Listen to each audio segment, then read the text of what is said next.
एक ऐसे युग में जहां सभी जीव अपने ब्लड लाइन को जगाना चुनते हैं, मैंने कल्टीवेशन का रास्ता चुना। दूसरे लोग मुझ पर हंसते थे, मुझे एक नाकामयाब बेवकूफ़ कहते थे।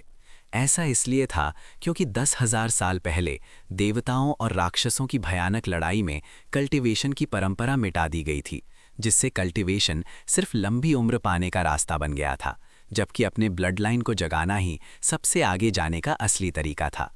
लेकिन मैं इन तानों से बिल्कुल नहीं हिला, क्योंकि जल्द ही आसमान में दरार पड़ने वाली थी और अनंत डरावने राक्षस बाहर निकलेंगे जो पल भर में अनगिनत अवेकेंड लोगों को मार देंगे। दुनिया में सिर्फ कल्टीवेटर्स ही आखिरी उम्मीद की किरण थे।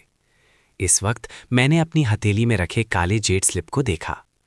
मेरे पिछले जन्म में मेरा परिवार और मैं उस तबाही में मारे गए थे, लेकिन मेरा पुनर्जन्म एक अलग दुनिया के कल्टीवेशन वर्ल्ड में हो गया, जहां मुझे इत्तेफाक से वन थॉट रीइंकार्नेशन टेक्निक मिल गई। 10,000 साल की कड़ी कल्टीवेशन के बाद मैं एक ना हारने वाला लेजेंड बन गया। अपने समय का एक किस्सा बन गया।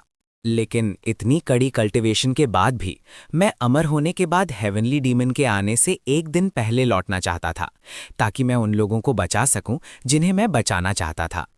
अचानक मेरी अगली इमॉर्टल आजमाइश के दौरान कुछ पहले से तैयार डिमोनिक कल्टीवेटर्स ने मुझ पर हमला कर दिया और मुझे एक ऐसी गहराई में ढकेल दिया जहां से लौटना नामुमकिन था। हैरानी की बात है, जब मैंने दोबारा आंखें खोलीं तो मैं उस समय में वापस आ गया था जब मैं एक सेक्ट के लिए अपना एप्लीकेशन भर रहा था। किन मोचन, अगर तुम इमॉर्टैलिटी कल्टीवेट करने पर अड़े हो तो हम इस ट्रायल में तुम्हारा साथ नहीं देंगे, किसी और को ढूंढ लो। शन योंग श्वांग निराशा के साथ अंदर आई। उसके पीछे 2 आदमी और 2 औरतें थीं। 1 महीने पहले ये 6 लोग इस ट्रायल के लिए टीम बनाने पर राजी हुए थे। पिछली बार ये 5 लोग ग्रुप तोड़ना चाहते थे, क्योंकि उन्होंने देखा कि मेरा ब्लड लाइन अवेकन नहीं हुआ था। आखिर जिनके ब्लड लाइन अवेकन नहीं होते वो उनकी नज़रों में सिर्फ बोझ और बेकार थे। ठीक है, मैंने शांति से जवाब दिया। ये साधारण सा जवाब सुनकर 5 हैरान रह गए। उन्होंने सोचा था कि मैं उनसे विनती करूंगा कि मुझे ना छोड़ें, क्योंकि जिनके ब्लड लाइन अवेकन नहीं होते उनके लिए अवेकन्ड लोगों का साथ पाना मुश्किल होता है। ऐसा लग रहा था कि किन मोचन ने अपना ब्लड लाइन अवेकन करने से पहले ही हार मान ली थी। ये देखकर शेन यिंगश्वांग, उसकी आंखों में हल्का सा अफसोस झलक गया। अपना ख्याल रखना, एक पतले से लड़के ने ताना मारते हुए मेरी तरफ देखकर कहा। लगता है हम एक मजाक देखने वाले हैं। 100 साल पुरानी दिमागी बीमारी के बिना कोई कल्टीवेशन जैसे शब्द लिख ही नहीं सकता। मुझे अपने टीममेट्स द्वारा छोड़ दिया जाते देख आसपास के डिसाइपल्स फिर से हंसने लगे, लेकिन मैंने कोई ध्यान नहीं दिया। घर वापस आने पर मेरे माता पिता ने मेरे लिए एक शानदार दावत तैयार की थी। ये जानकर कि उनके बेटे का ब्लड लाइन अवेकन नहीं हुआ है, उन्होंने खाने के वक्त इस बारे में कोई बात नहीं की। खाने के बाद ही मेरे पिता ने मुझे वापस बुलाया और एक सफ़ेद जेड स्लिप मेरे हाथ में दी। बेटा चेन, ये लो। उन्होंने एक गहरी सांस ली और मुस्कुराए। जिसमें हमारी 20 साल से ज़्यादा की बचत है। इसे ले लो। तुम्हारी माँ और मेरा ब्लड लाइन अवेकन नहीं हुआ है, फिर भी हमने शांति से जिंदगी गुजारी है। तुम अब बड़े हो गए हो, तुम्हें अपने फैसले खुद करने चाहिए। हम तुम्हारे लिए बस इतना ही कर सकते हैं। फिर उन्होंने जेड स्लिप मेरे हाथ में थमा दी और मेरी माँ की पैकिंग में मदद करने चले गए। मैं वहीं खड़ा रहा और हजारों सालों से जुड़े इस पारिवारिक बंधन की यादें मेरे दिमाग में ताज़ा हो गईं। यादें और सच्चाई आपस में मिल गईं। उस पल मेरे हाथ में वो जेड स्लिप बहुत भारी महसूस हुई। मैं इस जीवन में इतिहास को दोहराने नहीं दूंगा। क्योंकि इस दुनिया की स्पिरिचुअल एनर्जी बहुत कम है। कोई सिर्फ दुर्लभ और कीमती चीज़ों की स्पिरिचुअल एनर्जी को एब्जॉर्ब करके ही कल्टीवेट कर सकता है। खजाने खरीदने के लिए स्पिरिट स्टोन्स की ज़रूरत होती है। इसीलिए मैंने अपने पिता से कोई हिचकिचाहट नहीं दिखाई और तुरंत स्पिरिट स्टोन्स लेकर शहर चला गया। सबसे बड़ी एलेक्सर की दुकान में बहुत भीड़ थी। ज़्यादातर अवेकन्ड लोग एलेक्सर्स खरीद रहे थे। आपको क्या चाहिए? तभी एलेक्सर शॉप के कपड़ों में एक खूबसूरत लड़की पास आई और पूछा, क्या आपके पास जिनसिंग, लिंगजी, स्नो लोटस या दूसरी एलेक्सिर बनाने वाली जड़ी बूटियां हैं? उसके सवाल से मैं तुरंत हैरान हो गया। आजकल लगभग सभी लोग तैयार एलेक्सिर्स खरीदते हैं। अब एलेक्सिर बनाने वाली जड़ी बूटियां कौन खरीदता है? मैंने जवाब दिया। हाँ, हमारी एलेक्सिर शॉप में एक अलग हिस्सा है जहां सिर्फ एलेक्सिर बनाने वाली जड़ी बूटियां बेची जाती हैं। शायद आपको वहां वो मिल जाए जो आपको चाहिए। फिर वो मुझे एक ऐसी जगह ले गई जहां जड़ी बूटियों की खुशबू भरी हुई थी। पिछले हिस्से के विपरीत ये जगह सुनसान थी। एक बूढ़े आदमी ने चश्मा पहने वो बूढ़ा आदमी चुपचाप लकड़ी की टेबल पर बैठा पुरानी किताबें पढ़ रहा था। ओल्ड हुआ, इस ग्राहक को जड़ी बूटियां खरीदनी हैं, उस लड़की ने सम्मान से कहा। आप संभाल लीजिए, मैं अपना काम करती हूं। उस बूढ़े आदमी ने सर हिलाया, फिर किताब नीचे रखी और मेरी तरफ देखा। नौजवान, मुझे कुछ जड़ी बूटियां चाहिए, जितनी पुरानी हो उतना बेहतर, मैंने साफ साफ कहा। आजकल बहुत कम लोग जड़ी बूटियां खरीदते हैं। बूढ़े आदमी ने एक स्क्रोल देखा और कहा, ये लिस्ट है। मैंने कहा, मुझे असली चीजें देखनी है। मैंने एक गैनोडर्मा लूसिडम, एक स्नो लोटस और एक 10,000 साल पुराना जिनसिंग एसेंस चुना। बूढ़ा आदमी थोड़ा हैरान था। आजकल ऐसे कम ही नौजवान हैं जो इन दुर्लभ जड़ी बूटियों को पहचान सकते हैं। फिर वो उठा और अपने पीछे की स्पिरिटवुड कैबिनेट से 3 सुंदर स्पिरिट बॉक्स निकाले। तीनों स्पिरिचुअल जड़ी बूटियों से निकलती हल्की स्पिरिचुअल एनर्जी को महसूस करके मैंने उनकी कीमत स्पिरिट स्टोन्स में पूछी। एक जड़ी बूटी की कीमत 3,50,000 स्पिरिट स्टोन्स थी और तीनों की कुल कीमत 10,50,000 स्पिरिट स्टोन्स होगी। मैंने हल्के से तेवर चढ़ाए, काउंटर की तरफ देखा और कहा कि मेरे पास सिर्फ 5 लाख से थोड़े ज्यादा स्पिरिट स्टोन्स बचे हैं, जो सिर्फ एक खरीदने के लिए काफ़ी हैं। एक पल सोचने के बाद मैंने उस बूढ़े आदमी से कुछ और थोड़ी सस्ती जड़ी बूटियां लाने को कहा। उन्हें ध्यान से देखने और उनके असर और कीमत की तुलना करने के बाद मुझे 3,50,000 बहुत महंगा लगा।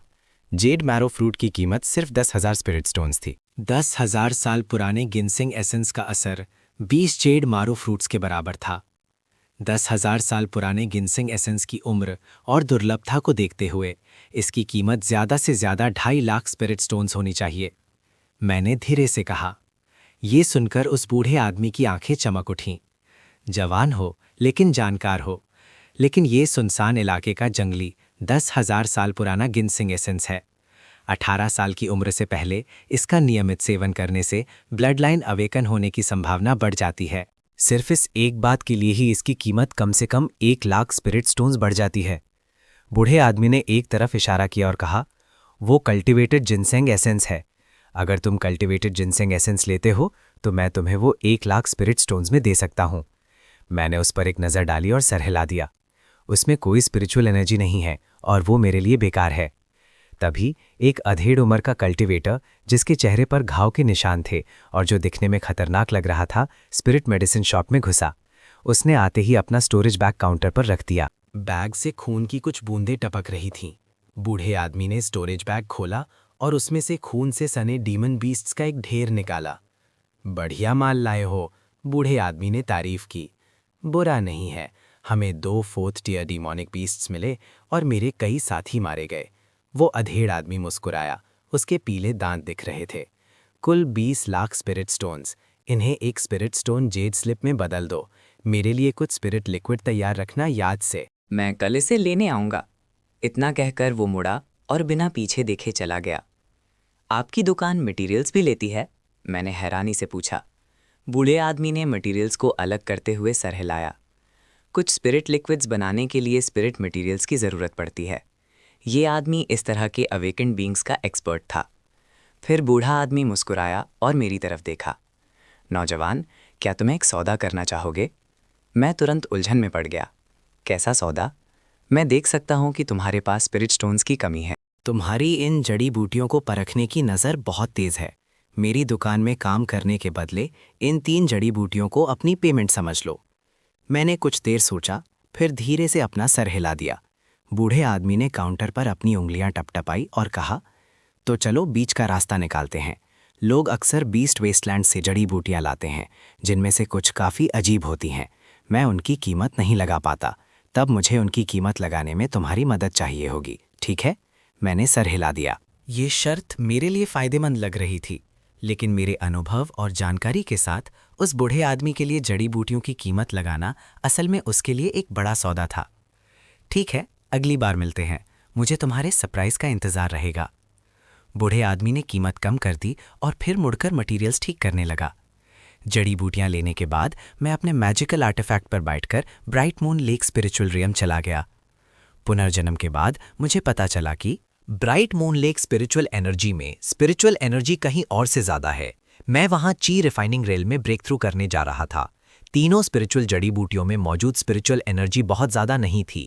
अगर मैं दूसरे कल्टिवेटर्स के साथ ची रिफाइनिंग रेल में ब्रेक थ्रू करता तो ये मुश्किल होता, लेकिन एक शक्तिशाली व्यक्ति के रूप में जो कभी ह्यूमन पाथ के शिखर पर खड़ा था, मैं इन 3 स्पिरिचुअल जड़ी बूटियों का पूरा फायदा उठा सकता था और पूरे विश्वास के साथ। ची रिफाइनिंग रेल में ब्रेक थ्रू कर सकता था।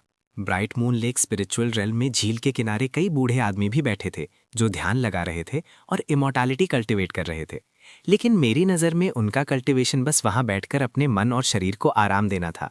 ये असली कल्टिवेशन बिल्कुल नहीं था। मैं एक मोटे स्पिरिचुअल विलो के पेड़ के पास बैठ गया। कई सफ़ेद बालों वाले बूढ़े आदमियों ने मुझे घेर लिया। कुछ दिन पहले जब मैंने कल्टिवेट करना शुरू किया तो इन बूढ़े आदमियों ने महसूस किया कि मेरे पास रहने से उनमें ताजगी आ जाती है, इसलिए जब भी वो मुझे देखते वो मेरे पास आ जाते। मैंने ज़्यादा कुछ नहीं कहा और वन थॉट रीइंकार्नेशन टेक्निक को चलाना शुरू कर दिया। आसपास का इलाका खाली था। स्पिरिचुअल एनर्जी की एक पतली परत इकट्ठा हुई जिससे विलो की टहनियाँ हिलने लगी और वो पहले से ज़्यादा हरी दिखने लगी। आसपास के बुजुर्गों को एकदम ताज़ा महसूस हुआ। उनके चेहरे गुलाबी हो गए, जैसे उन्हें अपनी जवानी वापस मिल गई हो। रात के दूसरे पहर में जब चांद रोशन था और तारे कम थे, स्पिरिचुअल रेल्म में भीड़ धीरे धीरे कम हो गई। अपने अंदर एक बार और जांचने के बाद मुझे लगा कि मैं ब्रेक थ्रू की कोशिश कर सकता हूँ, इसीलिए मैंने ज़मीन पर एक छोटा सा स्पिरिट गैदरिंग अरे बनाया। 3 स्पिरिचुअल जड़ी बूटियाँ निकाली और उन्हें अरे में रख दिया। अरे से एक धुंधली रोशनी निकली और तीनों स्पिरिचुअल जड़ी बूटियाँ जल्दी से मुरझा गईं। उनकी स्पिरिचुअल एनर्जी पूरी तरह से निकलकर कई दिखने वाले स्पिरिचुअल ऑब्जेक्ट्स में इकट्ठा हो गई, जिन्हें मैंने अब्जॉर्ब कर लिया। इस वक्त मेरा पूरा ध्यान सिर्फ उस रुकावट को तोड़ने पर था। सुबह होते ही एक ठंडी हवा मेरे आसपास चली। मैंने अचानक अपनी आंखें खोली, एक लंबी सांस छोड़ी और लंबे समय से खोई हुई स्पिरिचुअल पावर को महसूस किया। आखिरकार मैंने ची रिफाइनिंग के पहले लेवल में ब्रेक थ्रू कर लिया। अब मैं कुछ छोटी मोटी टेक्निक्स कर सकता था। धर्मा एक तरह से अपनी रक्षा करने की शक्ति रखता है। पिछले जन्म में मुझे कल्टीवेशन के बारे में कुछ नहीं पता था। 100 साल तक ठोकर खाने के बाद आखिरकार मैं सही रास्ते पर आया। इस जीवन में मुझे हर रेल्म को परफेक्ट करना होगा और फिर से शिखर पर पहुंचना होगा। फिर मैं उठा और वहां से चला गया। उसी वक्त कुछ बुजुर्ग आदमी सुबह की एक्सरसाइज करते हुए वहां आए। ये ज़मीन पर किसने बनाया है? बड़ा दिलचस्प है।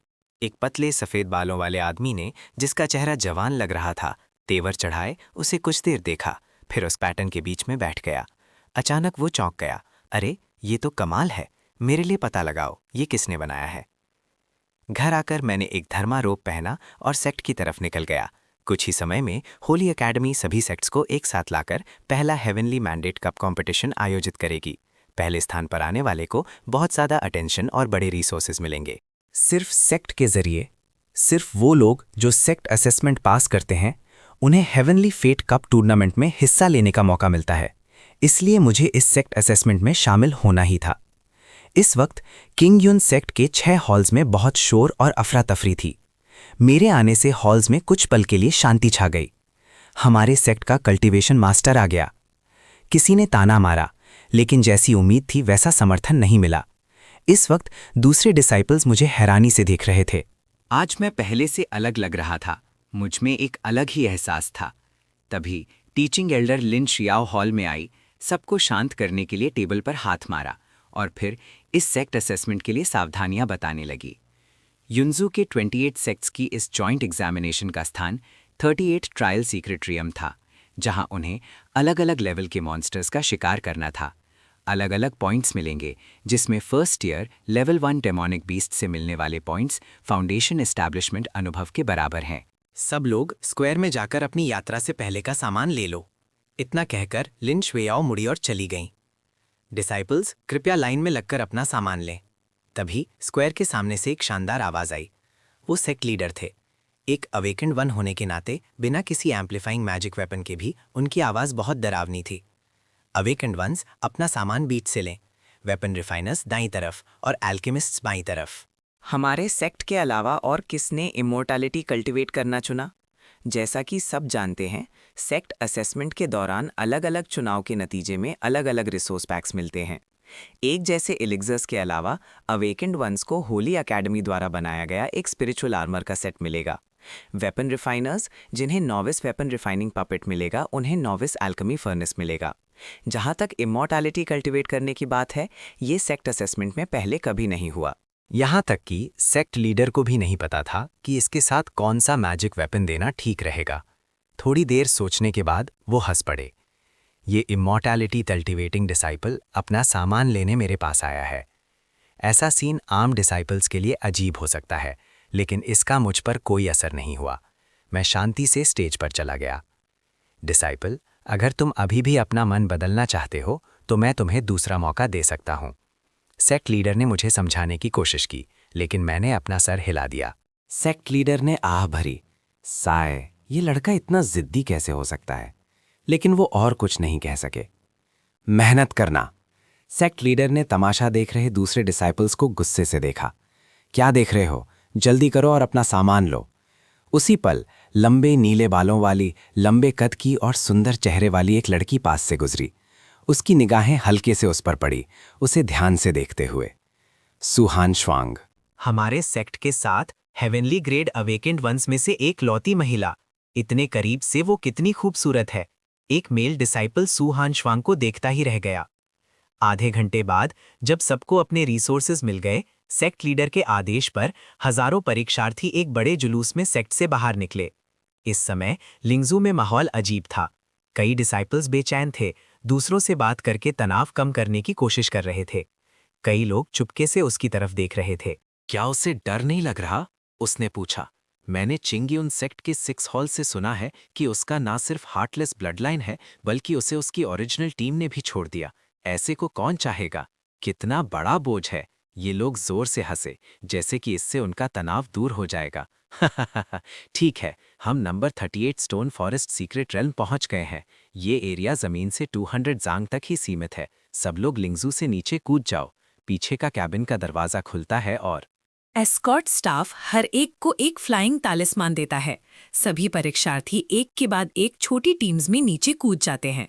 एक टूटा फूटा सीक्रेट रेल बेलों, स्पिरिचुअल जड़ी बूटियों और उड़ने वाले स्पिरिचुअल कीड़ों से भरा है।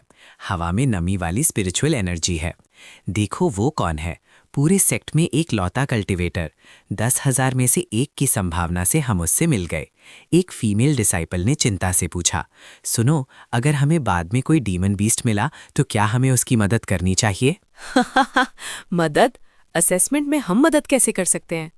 अपने साथी डिसाइपल्स को इसकी रिपोर्ट करने में मदद करेंगे और हमें एक्स्ट्रा पॉइंट्स भी मिल सकते हैं। एक हट्टे कट्टे मेल डिसाइपल ने विश्वास के साथ कहा। जैसे ही वो पांचों बात कर रहे थे, मेरे पीछे के खंडारों से 3 नेदर वुल्फ स्कूट कर बाहर आए। हर एक 10 फीट से ज्यादा ऊंचा और 20 फीट लंबा था। अपने दांत दिखा रहा था और बेहद खतरनाक लग रहा था। लेकिन मुझे उनसे कोई फर्क पड़ता नहीं दिखा और मैं धीरे धीरे आगे बढ़ता रहा। और उन्होंने सीक्रेट रेल में इतनी लापरवाही बरतने की हिम्मत की। वो तो सीधे मौत को न्योता दे रहे थे। भले ही उस तगड़े मेल डिसाइपल ने ऐसा कहा, उसने अपनी स्पिरिट ब्लेड को कसकर पकड़ लिया। किसी भी पल हमला करने के लिए तैयार था। नेदर वुल्व्स स्पिरिट हर्ब से ढकी एक चट्टान पर खड़े थे। उनकी चिंतित ठंडी आंखें आगे खड़ी उस शख्सियत पर टिकी हुई थीं।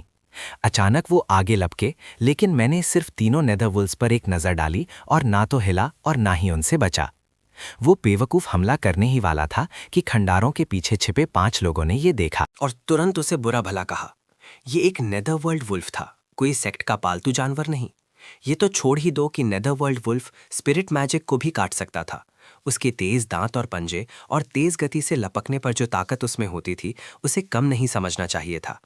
अवेकेंड ब्लड लाइन वाले भी अगर नेदरवर्ल्ड वुल्फ से सीधा टकरा जाते तो कुछ देर के लिए हिल नहीं पाते, जबकि जिनके ब्लड लाइन अवेकन नहीं होते वो सीधी टक्कर से मरते नहीं भी तो गंभीर रूप से घायल हो जाते।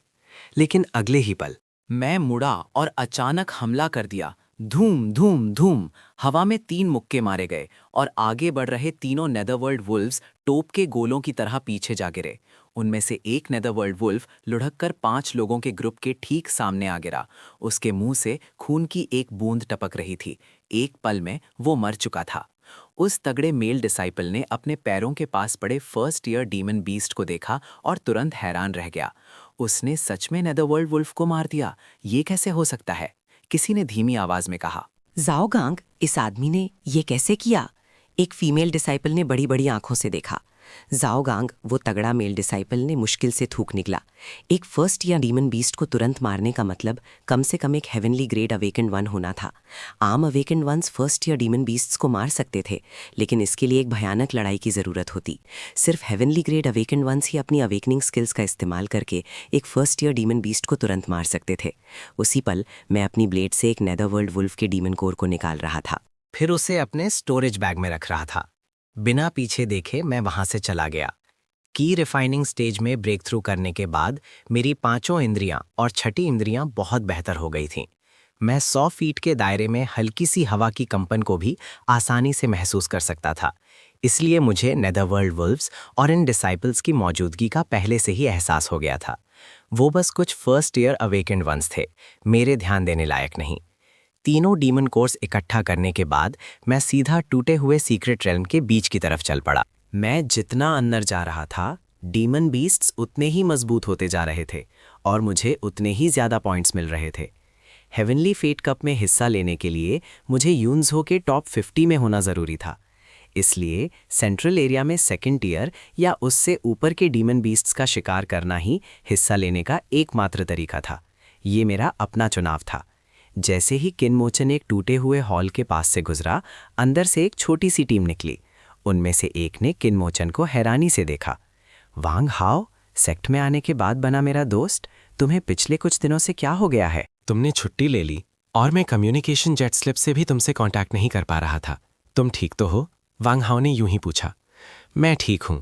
पुनर्जन्म के बाद से मेरा मैजिकल आर्टिफैक्ट से कम ही संपर्क रहा है, इसीलिए मैंने उन्हें नहीं देखा है। अच्छा है कि तुम ठीक हो। तुम बिल्कुल अकेले हो। शनियंग श्वांग और बाकी लोग कहाँ हैं? छोड़ो, जब तुम अकेले हो तो मेरे साथ आओ, वांग हाओ बोलता ही गया। मैंने सर झुकाकर हल्की मुस्कुराहट दी। ये हुई ना बात, हमारे श्वेंतियान ट्विन हीरोज। असेसमेंट में एक साथ सब कुछ साफ कर देंगे। रानी मेरे शामिल होने से बहुत खुश है। चलो, मैं तुम्हें अपने ही हॉल के इन डिसाइपल्स से मिलवाता हूं। ये काफी मजबूत हैं। किनमोचन, मेरा प्यारा दोस्त, बाद में हमारे साथ ही सफर करेगा। कृपया उसका अच्छे से ख्याल रखना। वांग हाओ ने इंट्रोड्यूस किया। मैंने बेपरवाही से सर हिला दिया। लिू फेंग और दूसरे दो मेरा रवैया देखकर शक में पड़ गए। नाखुश तो थे, लेकिन वांग हाओ का सम्मान करते हुए मैंने ज्यादा कुछ नहीं कहा। बस उम्मीद की कि ये आदमी ज्यादा बेशर्म नहीं होगा और सेक्ट में दाखिले के लिए पॉइंट्स ट्रांसफर होने के बाद खुद ही चला जाएगा। मैं नहीं चाहता था कि वो हमारी टीम को परेशान करता रहे। खंडरों से गुजरते हुए लियू फेंग और दूसरे लोग असेसमेंट के आसपास की स्ट्रैटेजी पर चर्चा कर रहे थे। भले ही हमारी टीम में एक आदमी और था, थोड़ी मेहनत से हम अभी भी कुछ पॉइंट्स वापस ला सकते थे। दू मिंग ने मेरी तरफ देखा और फिर कहा, मैं उनकी मेरे शामिल होने से नाखुशी को कैसे नहीं सुनता। लेकिन उसने ज्यादा कुछ नहीं कहा। इस पल मैंने अपनी दाईं तरफ के खंडरों की तरफ देखा। मुझे एहसास हुआ कि वहां डेमोनिक बीस्ट्स आ रहे हैं। वो झुंड में रहने वाले डेमोनिक बीस्ट्स होने चाहिए। कुछ कदम चलने के बाद वांग हाओ और बाकी लोग भी रुक गए और चौकस होकर इधर उधर देखने लगे। तभी मेरी दाईं तरफ के खंडारों से डेमोनिक बीस्ट्स के दौड़ने की आवाज आई। 25 डेमोनिक बीस्ट्स खंडारों से बाहर निकले। 1 second year armoured boar, 12 first year ghost wolves और 11 first year double tail spirit cats. चिनमोचन और मैं सेकेंड ईयर आर्मर्ड बोर को रोक कर रखेंगे। तुम लोग जल्दी से। फर्स्ट ईयर डेमोनिक बीस्ट से निपटो। वांग हाओ का चेहरा गंभीर था जब उसने ठंडे स्वर में कहा कि दूसरे 3 बिना कुछ कहे अपनी स्पिरिट प्लेट्स के साथ आगे बढ़े। आयरन क्लैड बोर, जैसा कि नाम से ही साफ है, अटैक और डिफेंस दोनों में ही ऊंचा था, जिससे उसे मारना मुश्किल था। साफ था, वांग हाओ का 1 सेकेंड टीयर गिमन बीस्ट को अकेले मारने का कोई इरादा नहीं था। उसकी हरकतें तेजी से थीं। वो एक चिड़िया की हल्की सी हरकत से बच रहा था। वांग हाओ ने आयरन क्लैड बोर से 4-5 घंटे तक लड़ाई की, जब तक लियू फेंग और दूसरे 2 ने सभी फर्स्ट ईयर डीमन बीस्ट्स को मार नहीं दिया। फिर उन्होंने आयरन क्लैड बोर को दोबारा घेर लिया। आधे घंटे से भी कम समय में उन्होंने सामने आए सभी 18 डीमन बीस्ट्स को मार दिया था, जिससे उन्हें 27 से ज़्यादा पॉइंट्स मिले। असेसमेंट में ये स्पीड काफ़ी अच्छी थी। हमेशा की तरह हर व्यक्ति को 5 पॉइंट्स और 2 एक्स्ट्रा पॉइंट्स। मैंने शांति से अपने 5 डीमन कोर्स और टीम का माल स्वीकार कर लिया। फिर मैं ज़रूर आगे आऊँगा और इस टीम को एक ऐसा इनाम दूंगा जो इन 5 डीमन कोर्स से कहीं ज़्यादा होगा। ये मेरा विश्वास है। तभी खंडारों से एक धीमी गुर्राने की आवाज आई, जैसे किसी सीक्रेट रेल्म की गहराइयों से किसी स्पिरिट बर्ड की चीख। अच्छा नहीं हुआ, ये एक सेकेंड टीयर गेल ऑस्ट्रिच है। आवाज से लग रहा था कि कम से कम 10 सेकेंड टीयर गेल ऑस्ट्रिचेस हैं। आवाज सुनकर लिू फेंग और बाकी लोगों के चेहरे गंभीर हो गए। वांग हाओ ने भी तेवर चढ़ाए और पीछे हट गया। फिर उन्होंने गेल ऑस्ट्रिचेस को खंडरों से उड़ते हुए देखा और उन्हें घेर लिया। हर एक 2 या 3 जांग ऊंचा था और उसके पंजे ऐसे लग रहे थे जैसे स्पिरिट आयरन से बने हों, जिससे एक मजबूत दबाव का एहसास हो रहा था। ग्रुप के लोगों के चेहरे का रंग उड़ गया। वांग हाओ ने अपनी स्पिरिट स्वॉर्ड निकाली, अपनी पूरी ताकत से लड़ने के लिए तैयार हो गया। एक पल रुको, पहले मेरे पीछे आकर यहां से बचने की कोशिश करो, उसने कहा। लेकिन इससे पहले कि वो अपनी बात पूरी कर पाता, एक शख्सियत उनके पास से तेजी से गुजर गई। ये शख्सियत इतनी तेज थी कि उनकी आंखें उसकी गति को पकड़ नहीं पा रही थीं। जब वो शख्सियत रुकी और गेल ऑस्ट्रिच की गर्दन एक मुर्गी की तरह तोड़ दी, तब उन्होंने उस व्यक्ति का चेहरा साफ देखा। चिन मोचिन और वांग हाओ हैरान रह गए। क्या वो अनअवेकेंड नहीं होना चाहिए था? वो इतना शक्तिशाली कैसे हो सकता है? फिर उन्होंने मुझे गले ऑस्ट्रिच को अपनी तरफ खींचते हुए देखा। वांग हाओ जोर से हंसा और मुझे मुक्का मारा। हा, तुम इतने शक्तिशाली कब से हो गए? तुमने एक सेकेंड ईयर डीमन बीस्ट को एक झटके में मार दिया। कहीं तुम हेवनली ग्रेड अवेकेंड 1 तो नहीं हो? मैंने सर हिला दिया। नहीं, मैं एक कल्टिवेटर हूँ। 4 कल्टिवेटर्स को थोड़ा आश्चर्य हुआ कि इमॉर्टैलिटी कल्टिवेट करना जीवन बढ़ाने का तरीका नहीं था। उसमें लड़ने की शक्ति कैसे हो सकती है? उसने पहले चिन मोचन को टीम में शामिल होने के लिए बुलाया था, लेकिन उसमें कुछ दबाव था क्योंकि टीम सिर्फ टॉप सेक्ट्स के लिए स्कोर थ्रेशोल्ड तक पहुंचने के लिए बनाई गई थी। उसने उम्मीद नहीं की थी कि चिन मोचन इतना मजबूत होगा। ऐसा लगता था कि उन्हें एक शक्तिशाली सहायक मिल गया है। ओल्ड डू, मेरा भाई काफी अच्छा है ना? वांग हो ने विजयी भाव से डूमिंग को देखते हुए कहा। डूमिंग ने एक अजीब मजबूरी वाली मुस्कान दी। जबकि चिनमोचन इतना शक्तिशाली है, मैं सुझाव देता हूं कि हम और अंदर तक जाएं। ल्यू वे ने बात को संभालते हुए कहा, शायद हम 1500 से ज्यादा पॉइंट्स हासिल कर सकते हैं और एक फर्स्ट रेट सेक्ट में प्रवेश कर सकते हैं। मैं भी यही सोचता हूं। किनमोचन, तुम देखो, मुझे इस पर कोई आपत्ति नहीं है। जब से वांग हाओ से मिला, उन्होंने उसकी मदद करने की योजना बनाई। समय तेजी से गुजर गया और शाम हो गई।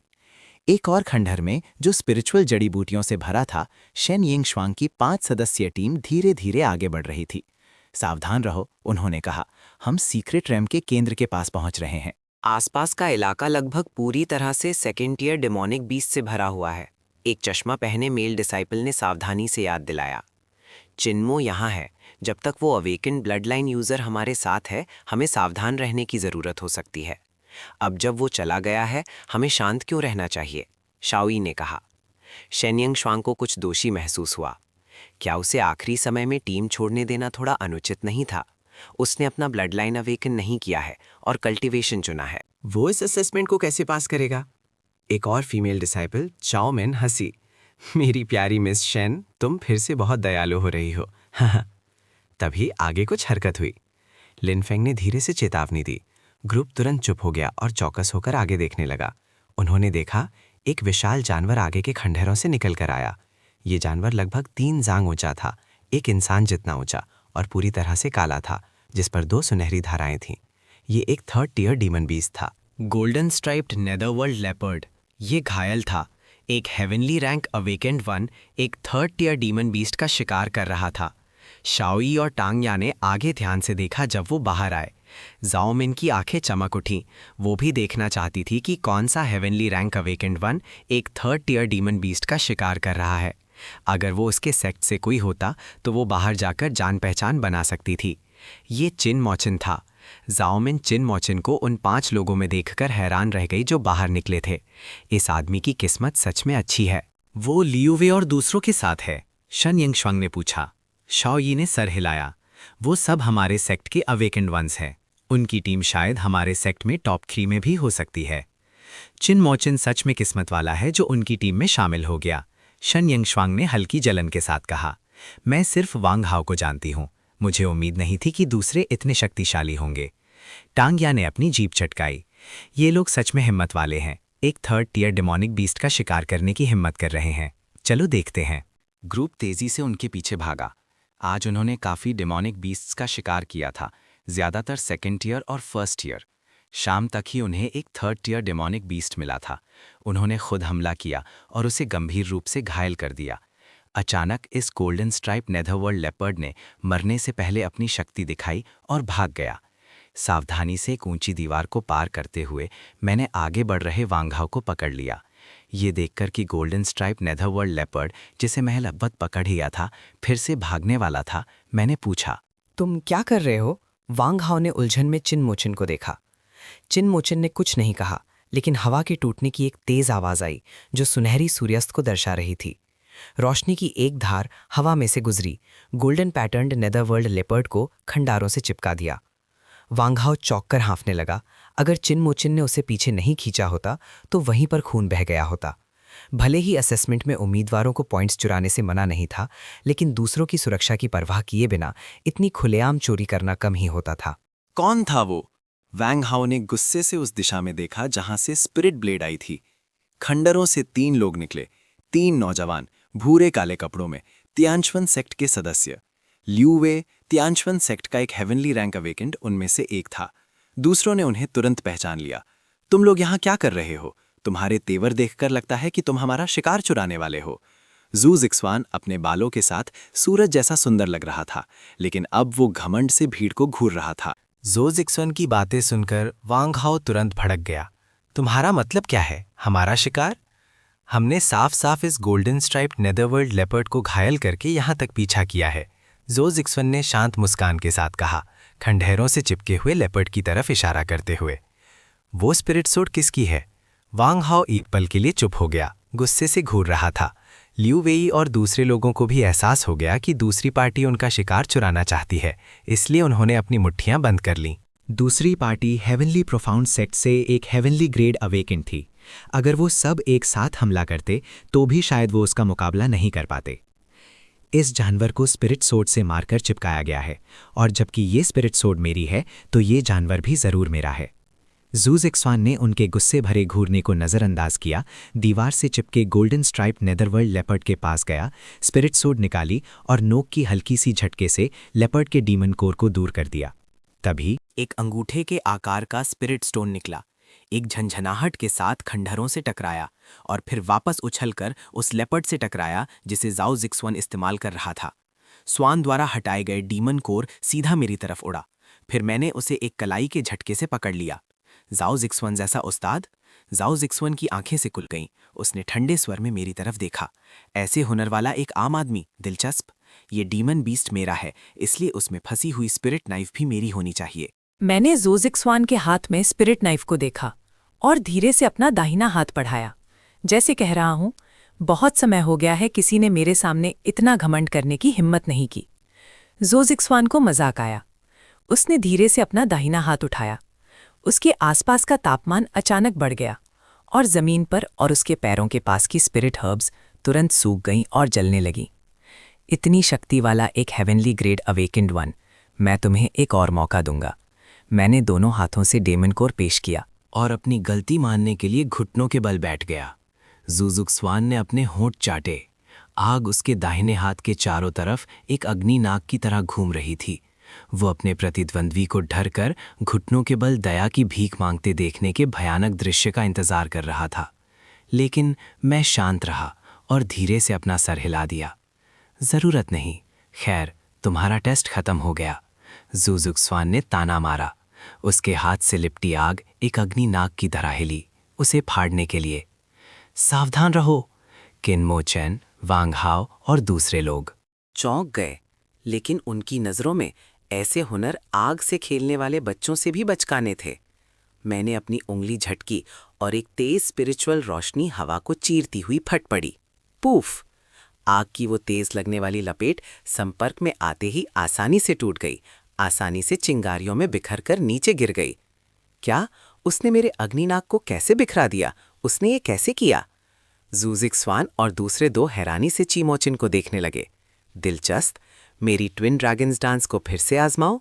ज़ू ज़िक्सवान फायर ड्रैग हैमले के टूटने से गुस्से में ज़ू ज़िक्सवान ने दोनों हाथ उठाए, हर एक आग के नाक से लिपटा हुआ, उसे काटने के लिए तैयार। रुको! सोंग जिंगयुन ने ज़ू ज़िक्सवान का कंधा पकड़ लिया। ज़ू ज़िक्सवान की आग बुझ गई और उसने सोंग जिंगयुन को घूरा। तुम्हारा क्या मतलब है? हम अभी तक सीक्रेट रेल्म के केंद्र तक नहीं पहुंचे हैं। यहाँ अपनी ऊर्जा बर्बाद मत करो। ये सिर्फ एक मामूली 3rd टियर डीमन बीस्ट है, ये उनके लिए कुछ भी नहीं है। ज़ू ज़िक्सवान होश में आया। कमबख्त, मैं लगभग सब कुछ बर्बाद कर चुका था। तुम्हें शुभकामनाएं, यहाँ से दफा हो जाओ। जू जिक्सवन और सॉन्ग जिंगयून ने जाने के लिए मोड़ा। तभी एक धीमी आवाज फिर से सुनाई दी। मैंने कहा कि तुम जा सकते हो। इससे वांग हाओ और बाकी लोग चौंक गए। हे भगवान, ये हेवनली प्रोफाउंड सेक्ट के हेवनली ग्रेड अवेकनर सब चले गए हैं। तुम अभी भी उन्हें क्यों उकसा रहे हो? जू जिक्सवन, जो अब तक खुद को रोक रहा था, ये सुनकर अब गुस्से में आ गया। वो हंसा। तुम हद से ज्यादा आगे बढ़ रहे हो। मैं अपने ग्रेड्स को जोखिम में डालकर तुम्हें 1 साल के लिए बिस्तर पर लेटा दूंगा, मैंने बेपरवाही से कहा। कोशिश करके देख लो। सॉन्ग जिंगयून ने तेवर चढ़ाए और दोनों के बीच आ गया। उसने महसूस किया कि चिन मोचन की तरफ स्पिरिचुअल प्रेशर की लहरें बढ़ रही हैं, लेकिन वो सब एक अदृश्य शक्ति द्वारा दबा दी गईं। इस छोटी सी झड़प से सॉन्ग जिंगयून का चेहरा बदल गया। ये व्यक्ति बहुत शक्तिशाली है। इस समय सॉन्ग जिंगयून और समय बर्बाद नहीं करना चाहता था, इसलिए उसने अपनी स्पिरिचुअल ब्लेड चिन मोचन को दे दी। तुम संतुष्ट हो? मैंने धीरे से सर हिलाया। अभी के लिए इतना काफी है। याद रखना, अगली बार नहीं होगा। जिंगयून, मुझे मत रोको। मुझे इस बच्चे को सबक सिखाने दो। जो जिक्सवन एक गुस्से में भरे जानवर की तरह था, लेकिन सॉन्ग जिंगयून ने उसे मजबूती से पकड़ रखा था। एक स्पिरिचुअल ब्लेड, ये सिर्फ एक चाकू है, उसे रहने दो, सॉन्ग जिंगयून ने गहरी आवाज में कहा। हम इसे अपने जरूरी काम में देरी नहीं होने दे सकते। आखिर में जो जिक्सवन ने दांत पीसे, अपना गुस्सा पी गया और मुड़कर चला गया। वांग हाओ और दूसरे लोग चिन मोचन की हरकतों से पहले ही हैरान थे। वो जानते थे कि चिन मोचन बहुत शक्तिशाली है, लेकिन उसे एक हेवनली ग्रेड अवेकेंड से सीधे टकराते हुए देखकर और यहाँ तक कि हेवनली ग्रेड अवेकेंड से एक स्पिरिट नाइफ छीन लेने पर उनका सम्मान और भी बढ़ गया। वो सीक्रेट रेल्म के केंद्र में चले गए हैं, क्या हम भी चले? रानी ने पूछा। क्यों नहीं, मैंने शांति से कहा। उसी पल सीक्रेट रेल्म असेसमेंट साइट पर बिना अनुमति के व्यक्तियों का प्रवेश वर्जित है साइन के नीचे 4 बिखरे हुए लोग अचानक प्रकट हुए और रुक गए। एक अधेड़ उम्र का कल्टीवेटर एक नफीस सुजुकी बॉक्स उठाए हुए चिल्लाया, तीसरे भाई, असेसमेंट सीक्रेट रियल में गैरकानूनी तरीके से घुसना नियम का उल्लंघन है। अगर पता चला तो तुम्हें सख्त सजा मिलेगी। एक बिखरे हुए नौजवान, जिसके हाथ पर पट्टियां बंधी हुई थी, हिचकिचाया। अब क्या वक्त है? अगर वो लोग हमें पकड़ लेते हैं तो हम मर जाएंगे। नियमों को तोड़ने से क्या डरना है? इतना कहकर वो अधेड़ उम्र का आदमी नफीस स्पिरिट वुड बॉक्स उठाए हुए 5-6 जांग ऊंचे स्पिरिट नेट के ऊपर से कूद गया और सीक्रेट रिल्म में घुस गया। दूसरे 3 थोड़ी देर हिचकिचाए और उनके पीछे चले गए। उनके घुसने के थोड़ी देर बाद 1 दर्जन से ज्यादा हट्टे कट्टे आदमी वहां आ गए। वेमिंग युआन, वो सीक्रेट रेल में घुस गए हैं, तुम अभी भी उनका पीछा कर रहे हो? उनमें से एक ने पूछा। 1000 साल पुराने स्पिरिट फ्रूट और स्नोफील्ड फ्रूट के अद्भुत औषधीय प्रभाव होते हैं। ये सबसे हल्की सांस को भी बचा सकता है। उसे परिवार में वापस लाना ही होगा। अगले दिन सुबह एक टूटे हुए स्पिरिचुअल रिल्म में वांग हाओ और उसके 3 साथी मॉन्स्टर मटेरियल्स बांट रहे थे। वर्तमान में वांग हाओ और उसके ग्रुप सभी सेकेंड टियर मॉन्स्टर्स को संभाल रहे थे, जबकि मैं सिर्फ थर्ड टियर मॉन्स्टर्स का सामना करने पर ही दखल देता था। अचानक खंडहरों से एक टकराव की आवाज आई। असेसमेंट के दौरान साथी डिसाइपल्स की मदद करने से बोनस पॉइंट्स मिलते हैं, इसीलिए वांग हाओ और उसके ग्रुप तुरंत वहां पहुंच गए। शेन यिंगश्वांग, वांग हाओ ने हैरानी से कहा। शेन यिंगश्वांग, जिसके कपड़े फटे हुए थे, ने किसी को अपना नाम पुकारते सुना और आवाज की दिशा में देखा। बोलते ही उसके चेहरे से आंसू टूटे हुए मोतियों की तरह बहने लगे। हमारी टीम कई सेकेंड टियर डिमोनिक बीस्ट से घिर गई थी। मैं बड़ी मुश्किल से अपनी जान बचाकर भागी हूं। शेन यिंगश्वांग की आंखें लाल थीं और वो बारिश में भीगे फूल की तरह रो रही थी। वापस जाओ, मैंने शांति से कहा, फिर मुड़ा और चला गया। चीमोचन को नजरअंदाज करते हैं। रानी चीमोचन के पीछे गई और हैरानी से पूछा, वो नाटक कर रहा है, उसकी चोट नकली है और उसके पैर बिल्कुल ठीक है। मैंने सर हिला दिया। तो वो ऐसा क्यों कर रहा है? रानी और दूसरे 4 हैरान रह गए। मैं हल्का सा हंसा। हमारी टीम को मजबूत देखकर मुझे लगा कि वो कुछ फायदा उठाना चाहती है। वो औरत सच में चालाक है। सावधान रहो, मैं रुका। रानी और दूसरे तुरंत चौकस हो गए। तभी आगे के जंगल में एक विशाल डिमोनिक बीस्ट दिखा। वो एक भागती हुई अर्थी की तरह था, जो पेड़ों को तोड़ता हुआ आया, जिससे पत्थर उड़ रहे थे और स्पिरिचुअल एनर्जी हर तरफ बिखर रही थी। ये एक थर्ड टियर डिमोनिक बीस्ट था, ब्लड थर्स्टी डीमन हाउंड। वो घायल है। वैंग हाओ और दूसरे लोगों के चेहरे ये देखकर बदल गए। तुमने अपनी स्पिरिट नाइफ निकाली, उसमें स्पिरिचुअल एनर्जी भरी और उसे फेंक दिया। स्पिरिट नाइफ से एक ठंडी रोशनी निकली और हवा को चीरती हुई आगे बढ़ी। स्पिरिट नाइफ ने ठीक ब्लड थर्स्टी डीमन हाउंड की गर्दन पर निशाना लगाया, उसे पास के जमीन से चिपका दिया। काबू में आया ब्लड थर्स्टी डीमन हाउंड ने एक धीमी कर्कश दहाड़ मारी और छटपटाने लगा। 2 बार वार करने के बाद वो स्थिर हो गया। मैं वहां गया, अपनी स्पिरिट नाइफ वापस ली। ब्लड थर्स्टी डीमन हाउंड का डीमन कोर उठाया और फिर साफ सुथरे और कुशल तरीके से मुड़कर चला गया। उनके जाने के बाद जिस दिशा से ब्लड थर्स्टी डीमन हाउंड आया था, वहां से 3 और लोग बाहर निकले। ब्लड थर्स्टी डीमन हाउंड को निशाना बनाते देख उनके चेहरे बदल गए। सॉन्ग जिंगन पास आया और झुककर देखने लगा कि वो कौन था। किस चोर ने मेरा शिकार चुराया? ज़ो ज़िक्सवान गुस्से से जल रहा कूदकर आगे आया। आसपास का तापमान ज्यादा था, इसलिए वो थोड़ा शांत हुआ। सॉन्ग जिंग्यो ने उसे नाखुशी से डांटा। ये निशान थोड़ा बहुत मेरी स्पिरिट नाइफ द्वारा छोड़े गए निशान जैसा लगता है। ये सुनकर ज़ाओ ज़िक्सवान आग बबूला हो गया। कमबख्त, फिर से वही हरामी है, बस वो मुझे मिल न जाए। इस बार कोई भी हमारी मदद नहीं कर सकता। वांग हाओ और दूसरे लोगों ने पीछे से दहाड़ सुनी और फिर तेजी से भाग गए। शाम 4 बजे रुइन सीक्रेट रेल्म के केंद्र में 5 लोग खंडारों के पहले मंजिल पर थे, अपना माल गिन रहे थे। वांग हाओ और दूसरे लोग उत्साह से अपने वर्तमान पॉइंट्स के बारे में बात कर रहे थे। 2 दिन से भी कम समय में हमने 1000 से ज्यादा पॉइंट्स हासिल कर लिए हैं। कल थोड़ी और मेहनत से हम 1500 तक पहुंच जाएंगे। 1500 पॉइंट्स भी संभव है। ये एक प्रथम श्रेणी के सेक्ट की प्रवेश रेखा है। अब मैं अकेले चलने की योजना बना रहा हूं। मैंने कहा कि मैं इस टीम में वांग हाओ को पॉइंट्स दिलाने में मदद करने के लिए शामिल हुआ था। अब जब वांग हाओ के पास पर्याप्त पॉइंट्स हैं, तो मेरे रहने की कोई जरूरत नहीं है।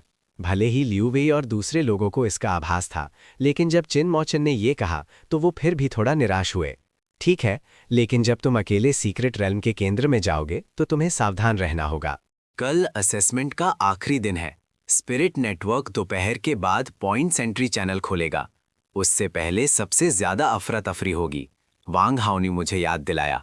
मैंने सर हिलाया और वांग हाओ से अलग हो गया। मैं टूटी फूटी सड़क पर अकेला चल रहा था। घर घर। अचानक मेरी दाईं तरफ की टूटी हुई इमारत, जो बेलों से ढकी हुई थी, एक जानवर ने तोड़ दी। तीसरे स्तर का जानवर आयरन क्लैड बोर एक अर्थी की तरह मेरी तरफ लपका। जैसे ही तुम हमला करने वाले थे, तुम्हें कुछ महसूस हुआ और तुम रुककर एक तरफ हट गए। आयरन क्लैड बोर के पीछे 3 सफेद बर्फ की नोकीलें, जो जांग जितनी मोटी और 2 जंग से ज्यादा लंबी थीं, निकली। तीनों बर्फ की नोकीलें ऐसी लग रही थीं जैसे उनमें स्पिरिट लगी हो, और उन्होंने लोहे को ठीक से भेद दिया। जख्मी बोर ने उसे जमीन पर गिरा दिया, दहाड़ते हुए, जब उसका खून बर्फ में जम गया। बोर पर पाला जम गया और जल्द ही मर गया। बोर द्वारा तोड़े गए खंडारों से 4 लोग निकले। उनमें से एक लंबे नीले बालों वाली लंबी और सुंदर एक युवती एक सुंदर सारस की तरह आगे बढ़ी। ये चिन मौचन के सेक्ट की सू हानश्वांग थी। तुम यहाँ हो?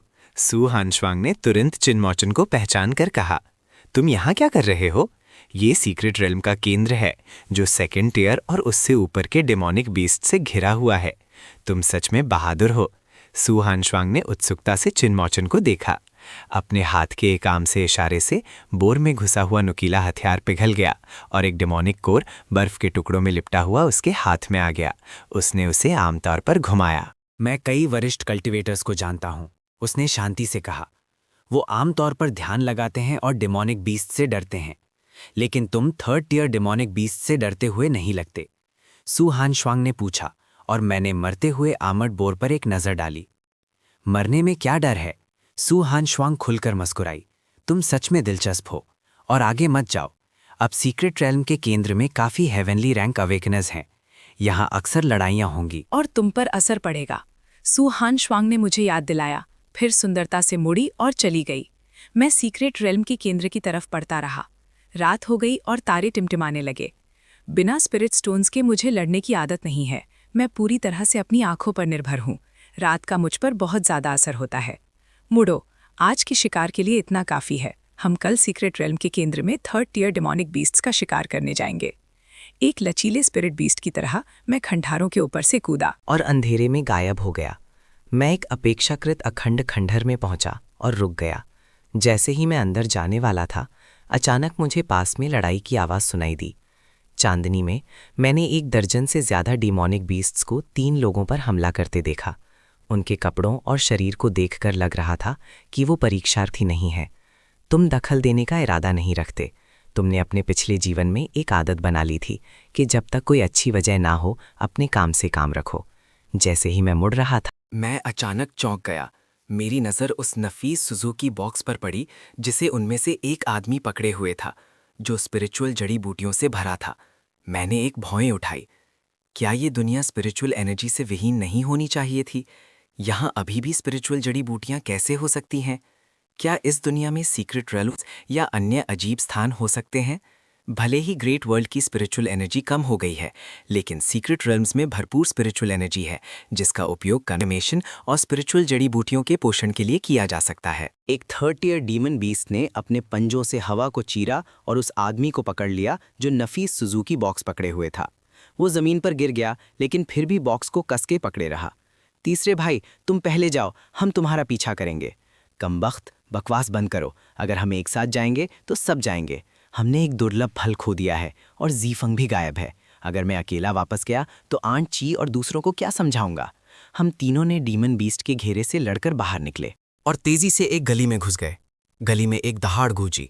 ये एक 3rd year demon beast blood thirsty demon mastiff का ठिकाना था। इस अचानक घटना से हम तीनों डर गए और तेजी से पीछे हट गए। लेकिन डीमन बीस्ट हम तक पहुंच चुका था, अपने दांत दिखा रहा था और भयानक लग रहा था। आगे बाघ और पीछे भेड़िए। आगे या पीछे जाने का कोई रास्ता नहीं। ऐसा लगता है कि हम आज रात इस मुसीबत से नहीं बच सकते। वेमिंग युआन ने कड़वी मुस्कान के साथ कहा। दुख की बात है कि हमने वो स्पिरिचुअल फल ढूंढ लिया जो परिवार के मुखिया को ठीक कर सकता है, लेकिन हम उसे वापस नहीं ला पाए। जैसे ही वेमिंग युआन मरने की लड़ाई के लिए तैयार हो रहा था, अचानक उसकी आंखों के सामने एक शख्सियत चमकी। कई भयानक टियर 3 डिमोनिक बीस्ट्स गिर गए। उनका स्पिरिचुअल खून बह रहा था। एक युवक एक स्पिरिचुअल ब्लेड चलाते हुए डिमोनिक बीस्ट्स के बीच कत्लेआम कर रहा था। टियर 3 डिमोनिक बीस्ट्स जिन्होंने उन्हें निरंतर पीछा किया था, इस युवक के हाथों में जंगली कुत्तों की तरह कमजोर थे, जिससे वो उन्हें अपनी मर्जी से काट सकता था। जल्द ही आसपास के सभी टियर 3 डिमोनिक बीस्ट्स मारे गए। धन्यवाद नौजवान, वे मिंगयान ने सच्चे दिल से कहा। मैंने हल्का सा सर हिलाया। मेरी नज़र वे मिंगयान के हाथों में नफीस सुजुकी बॉक्स पर पड़ी। वे मिंगयान का दिल बैठ गया। क्या ये नौजवान भी एक डाकू हो सकता है जिसके पास उसका अजीब स्पिरिचुअल फल था? क्या ये सच में पैसा भेड़िए के मुंह से गिरकर बाघ के मुंह में गिरने जैसा मामला है? छोटे भाई, तुम एक परीक्षार्थी लगते हो। क्या मैं तुमसे परीक्षा के बाद एक मदद मांग सकता हूँ? मैं शांति से कहा, तुम कहते हो कि मैं यूनजू के वी परिवार से वी मिंगयॉन हूं। इस बॉक्स में एक दुर्लभ फल है। मैं चाहता हूं कि तुम इस स्पिरिचुअल बॉक्स को 10 दिनों में वी परिवार तक पहुंचा दो। बेशक हम तुम्हें भरपूर इनाम देंगे। मुझे उम्मीद है कि ये नौजवान मेरी स्थिति और वादा किए गए इनाम को देखते हुए मुझे नुकसान नहीं पहुंचाएगा। विदेशी देश नाम सुनकर मैंने हल्का सा तेवर चढ़ाया। ये एक अनजान नाम था। मैंने इसे अपने पिछले या वर्तमान जीवन में कभी नहीं सुना था। ये देखकर कि मैंने इसके बारे में कभी नहीं सुना था। वे मिंग युआन ने समझाया, ये एक स्पिरिचुअल फल है जो सीक्रेट रेल्म के अंदर स्पिरिचुअल मार्शल आर्ट से ढके गहरे जंगल में कुछ अजीब स्पिरिचुअल पेड़ों पर उगता है।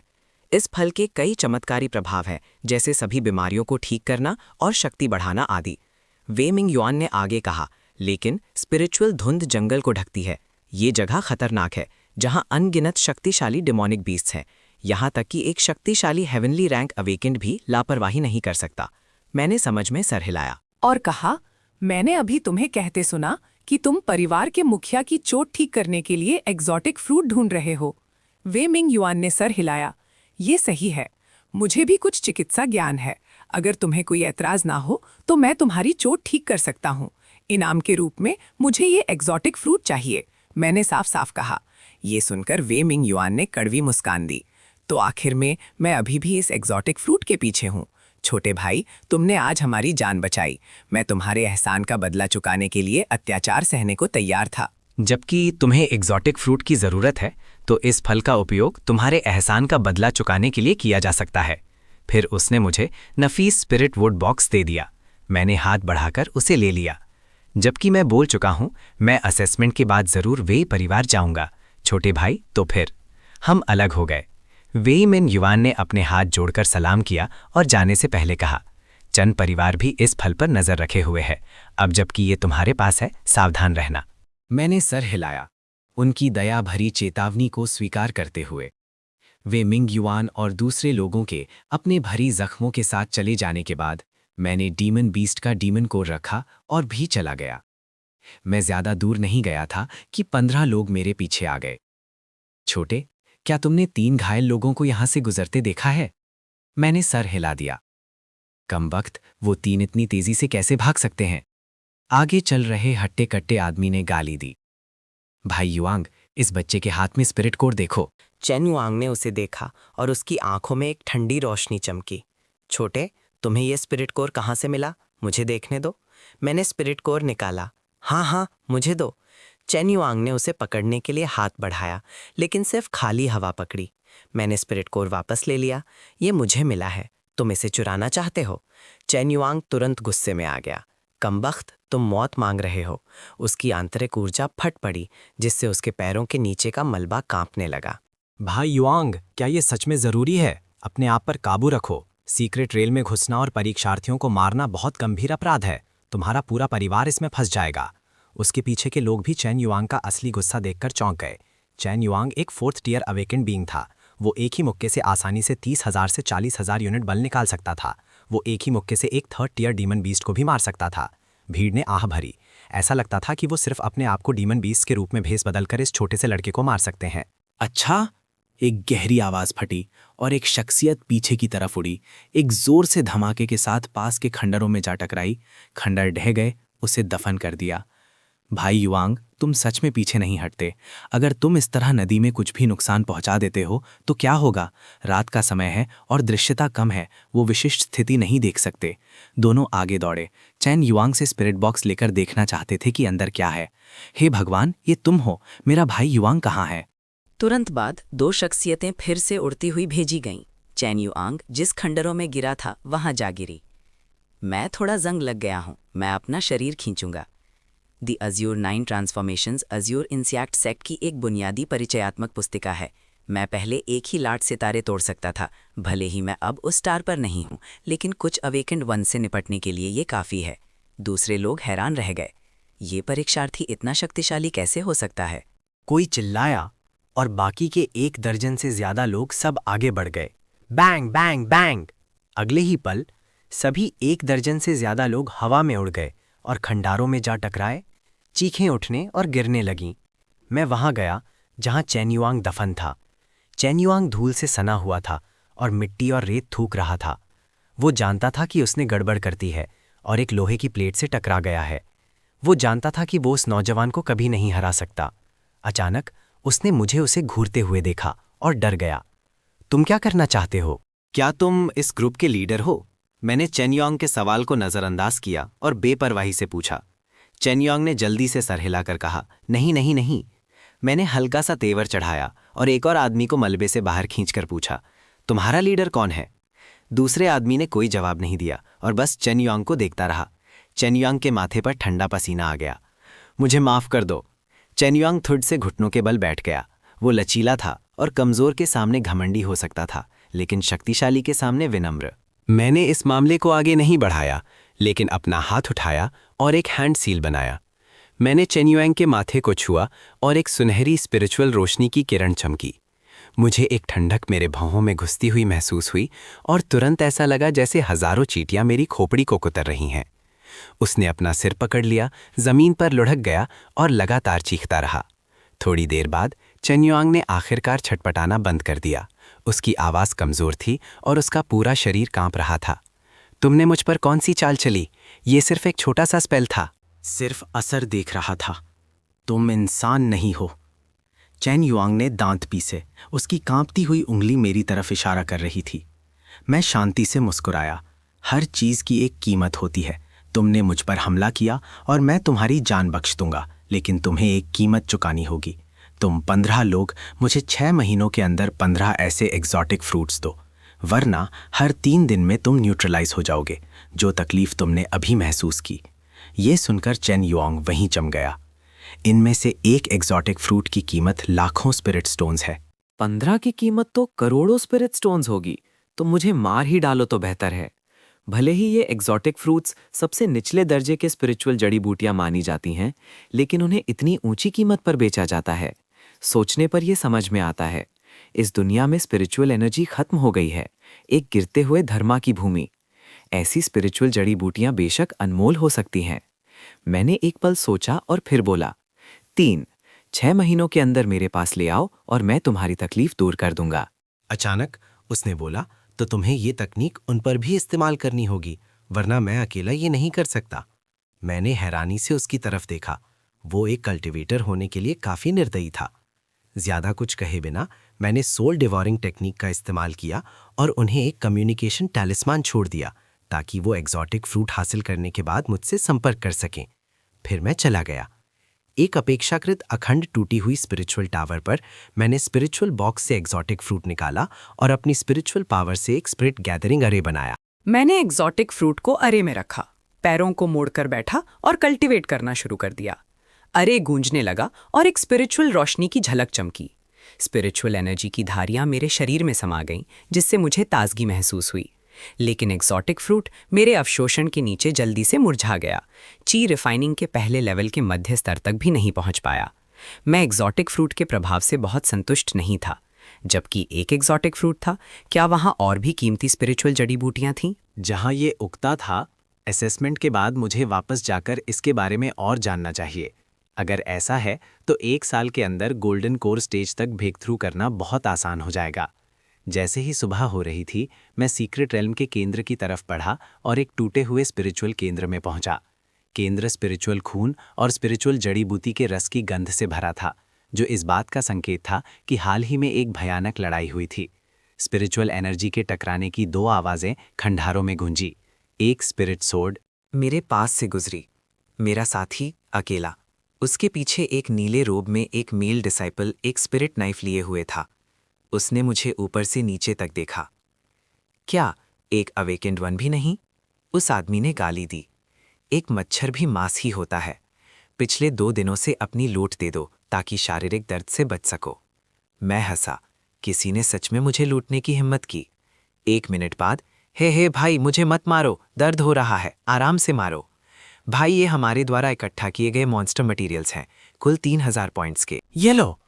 नीले रोब में आदमी, 5 रोब पहने डिसाइपल्स, जिनके चेहरे पर नील और सूजन थी, जमीन पर घुटने टेके हुए थे, सम्मान से अपने स्टोरेज बैग से डीमन बीस्ट मटेरियल्स दोनों हाथों से पेश कर रहे थे।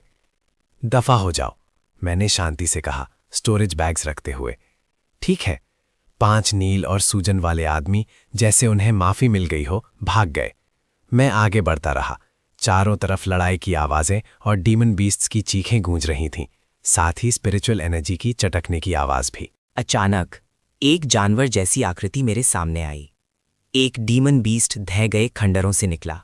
एक 3rd tier demon beast, silver armoured rhinoceros. तभी 8 बर्फ की नोकीलें निकली, जो सिल्वर आर्मर्ड राइनोसरस पर ठीक निशाना लगाईं। अचानक एक आधा बाघ आधा इंसान जैसी आकृति आई और बेधबे सिल्वर आर्मर्ड राइनोसरस पर भयानक हमला किया। फिर 3 और लोग दिखे और 3rd tier silver armoured rhinoceros को मारने के लिए एक साथ हो गए। मैं एक तरफ खड़ा था, थोड़ा हैरान। यहाँ सुहान श्वांग से फिर से मिलने की उम्मीद नहीं थी। इस समय सुहान श्वांग ने भी मुझे देखा और तुरंत नाखुशी से तेवर चढ़ाए। ओह, तुम सलाह क्यों नहीं सुनते?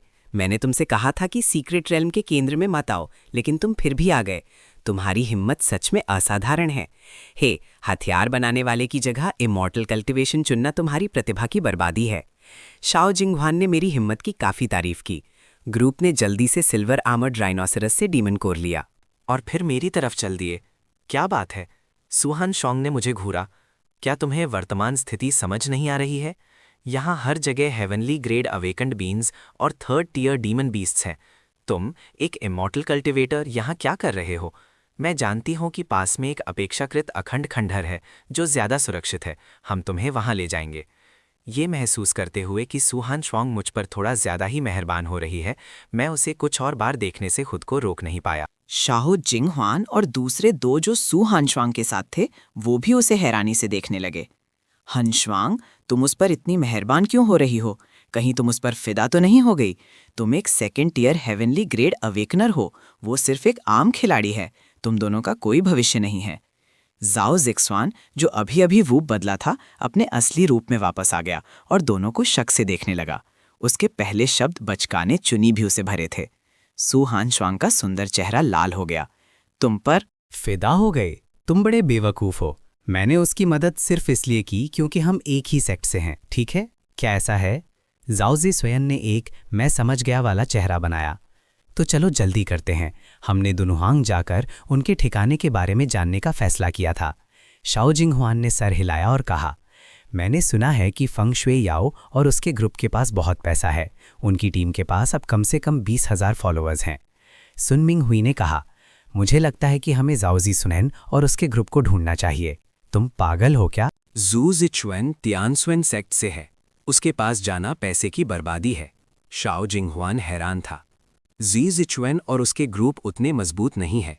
मैंने सुना है कि उन्होंने पहले एक थर्ड टियर डीमन बीस्ट चुराने की कोशिश की थी और एक मधुमक्खी के छत्ते को छेड़ दिया था। उन्होंने एक स्पिरिट नाइफ भी खो दिया था। बाद में उन्होंने आखिरकार यी ने एक tier 3 bloodthirsty demon dragon को हराया, लेकिन उसके खाने को उस आदमी ने छीन लिया। वो अभी भी हाथ में चाकू ये उसे ढूंढ रहा है। सुन मिंगहुई ने मुस्कुराते हुए समझाया। शाओ जिंगहुआन हैरान था। वो आखिरकार तियानसुएन सेक्ट के हेवनली ग्रेड अवेकनर्स थे, फिर भी इतने कमज़ोर थे। ग्रुप चलते चलते चर्चा कर रहा था और मैं बिना टोके सुन रहा था। मैंने उम्मीद नहीं की थी कि मेरे और उस आदमी के बीच की दुश्मनी इतनी जल्दी फैल जाएगी। तभी आगे के खंडहरों से एक धीमी गुर्राहट आई। ग्रुप तुरंत चुप हो गया और पूरी तरह से चौकस हो गया। उन्होंने सावधानी से खंडहरों के पीछे से झांका और तुरंत खुश हो गए। एक टियर 3 डेमन बीस्ट, एक ब्लड डेमन। कितनी अच्छी किस्मत है, झाओ जिक्सवान ने अपने होंठ चाटे। लेकिन उसके पास 8 टियर 2 डीमन बीस्ट भी थे। सू हनश्वान ने हल्का सा तेवर चढ़ाया। शाओ जिंगहुआन, एक अग्नि तत्व हेवनली ग्रेड अवेकनर, पहले आगे बढ़ा। उसके हाथों में स्पिरिचुअल आग चटक रही थी। उसका जोश अद्भुत था। झाओ जिक्सवान मुस्कुराया। उसकी मांसपेशियां फूल गईं, उसके कपड़े फट गए। एक पल में वो एक आधा इंसान आधा बाघ जानवर में बदल गया, जिससे एक जंगली और क्रूर ऑरा निकल रही थी। जब वो आगे बढ़ा, सुन मिंगहुई एक स्पिरिट ब्लेड चलाते हुए पीछे पीछे चला। ब्लेड सुनहरी रोशनी से चमक उठी, आसानी से एक सेकेंड टियर डिमोनिक बीस्ट को मार डाला जो उस पर झपटा था। एक लड़ाई तुरंत शुरू हो गई। सू हनश्वांग, एक मैजिक कल्टीवेटर, ने अपने चारों तरफ बांह जितनी मोटी बर्फ की नुकीलें बनाई, जो तीर की तरह निकलकर युद्ध क्षेत्र को सहायता देने लगी। 1/4 घंटे से भी कम समय में चारों ने कुशलता से काम करते हुए सभी डिमोनिक बीस्ट्स को पूरी तरह से निपटा दिया। 800 पॉइंट्स हाथ में लेकर जाओ जिक्सवान वापस आम हो गया। फिर शाओ जिंगहुआन ने मुझे एक second tier demon beast core फेंका। मुझे भी एक मिला। मैंने थोड़ा हैरान होकर कहा, रख लो। जबकि हान श्वांग ने तुम्हें साथ आने के लिए बुलाया है, तुम अभी टीम के सदस्य हो, सबको हिस्सा मिलेगा। सुन मिंगहुई ने मुस्कुराते हुए कहा, बुरा नहीं है, है ना? जाओ जिक्सवान ने अपने कपड़े बदले, पास आया और मेरा कंधा थपथपाया। हमारे साथ आओ। अगर हमारे पास मांस है तो तुम्हें एक घूंट सूप मिलेगा। अचानक खंडहरों से 3 स्पिरिचुअल तलवार की आवाजें आईं। हंसती हुई सू हान श्वांग और दूसरे लोग तुरंत पलट गए और खंडहरों के पीछे छिप गए, चौकस हो गए। सू हान श्वांग, छिपो मत। तुम 5 लोग 5000 पॉइंट्स दो और हम मुड़कर चले जाएंगे। एक साफ और मधुर महिला आवाज आई। तुम्हें कौन जानता है? ये कौन है? शाओ जिंगहुआन ने सू हान श्वांग को देखा। सू हान श्वांग ने कुछ हद तक खालीपन से सर हिलाया। जाओ जिक्सवान ने चुपके से आधा बाहर झांका और फिर तुरंत वापस आ गया। कम वक्त फेंग शुएयाओ अभी चर्चा कर रही थी कि उन पर कैसे नजर रखी जाए, लेकिन इससे पहले कि वो कुछ कर पाते, उसने पहले ही उन पर निशाना लगा लिया था। इन लोगों में इतनी ऊर्जा कैसे है? आज उन्होंने 3 सेक्ट्स की हेवनली ग्रेड अवेकन टीम्स को लूटा और छिपने और आराम करने की जगह ढूंढने के बजाय वो हमें लूटने की हिम्मत कर रहे हैं। जाओ जिक्सवान ने दांत पीसे। सू हान श्वांग एक पल के लिए चुप रही और फिर बोली, मैंने सुना है कि नंबर 5 में एक हेवनली ग्रेड अवेकेंड है जिसके पास औषधीय क्षमता है। शायद ये फेंग शुएयाओ की टीम का एक है। कोई हैरानी नहीं कि वो इतने घमंडी होने की हिम्मत कर रहे हैं। शाओ जिंगहुआन का चेहरा गंभीर हो गया। हमें क्या करना चाहिए? सुन मिंगहुई ने पूछा। बाहर जाओ और बस उन्हें हरा दो। नहीं नहीं, उनके पास औषधियां अवेकंड हैं जो लड़ते हुए इलाज कर सकते हैं, हम उन्हें नहीं हरा सकते। शाओ जिंगहुआन ने सर हिलाया। ये फेंगशुई टीम क्या कॉन्फ़िगरेशन है? मैंने पूछा। 3 second tier heavenly grade awakeners और 2 first tier heavenly grade awakeners, Shao Jinghuan ने जवाब दिया। मैंने सर हिलाया और फिर पूछा, क्या कोई 3rd टीयर हेवनली ग्रेड अवेकनर्स हैं? नहीं, मैंने जवाब दिया। तुम क्या करना चाहते हो? शाओ जिंगहुआन ने मेरी तरफ देखा। मेरे पास कोई 3rd टीयर हेवनली ग्रेड अवेकनर्स नहीं है, तुम इतने डर क्यों रहे हो? उसने आगे कहा, कल्टीवेशन वर्ल्ड के लोग सभी स्वर्ग, पृथ्वी और मनुष्य से लड़ रहे हैं। जो लड़ने की हिम्मत नहीं करते वो कल्टीवेशन वर्ल्ड में जीवित नहीं रह सकते। इसलिए मैं शाओ जिंगहुआन के लड़ने की हिम्मत ना करने की मानसिकता से बिल्कुल सहमत नहीं हूं। तभी कंकड़ और रेत हर तरफ उड़ गए। एक भालू मानव जो लगभग 3 जांग ऊंचा था और भूरे रंग के बाल थे, एक मुक्के से खंडारों को तोड़कर आकाश की तरफ उत्साह से दहाड़ा। क्या तुम सच में मुझे एक कमजोर समझते हो? जाओ जिक्सवन ने गाली दी और तुरंत एक बाघ जैसे जानवर के रूप में बदल गया। भालू मानव और बाघ मानव भयानक लड़ाई में उलझे हुए थे। उनके मुक्के टकरा रहे थे। सुहान श्वांग ने 5000 दिए, 0 पॉइंट्स, और मैं तुम्हें जाने दूंगी, वरना मुझे निर्दयी होने के लिए दोष मत देना। फेंगशुई एक खेल भरी मुस्कान के साथ आगे बढ़ी। मुझे देखकर वो छेड़ने से खुद को रोक नहीं पाई। तुमने ये सुंदर लड़का कहाँ से ढूंढा? वो काफी सुंदर है। छोटे सुंदर लड़के सु हानश्वांग के साथ कोई भविष्य नहीं है। अपनी बहन के साथ आने का क्या ख्याल है? सु हानश्वांग का सुंदर चेहरा लाल हो गया। फेंगशुई वो सिर्फ मेरा साथी है। अगर तुम अफवाह फैलाती रहीं तो विश्वास करो मैं तुम्हारा मुंह तोड़ दूंगी। फेंगशुई और भी खुशी से हंसी। हा हा हा हा हा हा, ओ, ये तो बहुत अच्छा है, लेकिन क्या तुम मुझे हरा सकती हो? फेंगशुई ने अपना हाथ हिलाया और 8 और हेवनली रैंक अवेकेंड वंस खंडारों से निकले। सु हनश्वांग ने दांत पीसे और गुस्से से फेंगशुई को घूरा। मैं आगे बढ़ा और हल्का सा हंसा। अगर तुम मुझे 20,000 पॉइंट्स देने को तैयार हो तो मैं भी तुम्हारे साथ चल सकता हूँ। ये सुनकर सु हनश्वांग और फेंगशुई दोनों हैरान रह गए। वो इतनी अश्लील बात इतनी शांति से कैसे कह सकता है? हा हा हा। हाँ, 20,000? तुम 20,000 चिल्लाने की हिम्मत करते हो? तुम हमें लूट ही लो तो बेहतर है। तभी सु हनश्वांग चिल्लाई, सावधान! एक डिमोनिक बीस्ट हमला कर रहा था। सबके चेहरे का रंग उड़ गया। मैंने हल्का सा तेवर चढ़ाया। गंधा एग्जॉटिक फ्रूट की गंध से लगभग एक जैसी थी। अनगिनत डिमोनिक बीस्ट्स एक बाढ़ की तरह उनकी तरफ लपके। क्या हो रहा था? असेसमेंट पर असर क्यों पड़ रहा था? सब हैरान थे। अचानक मेरी आंखें चमक उठीं। मैंने एक 3rd टीयर डिमोनिक बीस्ट को देखा जिसके मुंह में एक एग्जॉटिक फ्रूट था। देखो मत, भागो! सु हानश्वांग का सुंदर चेहरा घबराहट से भरा था।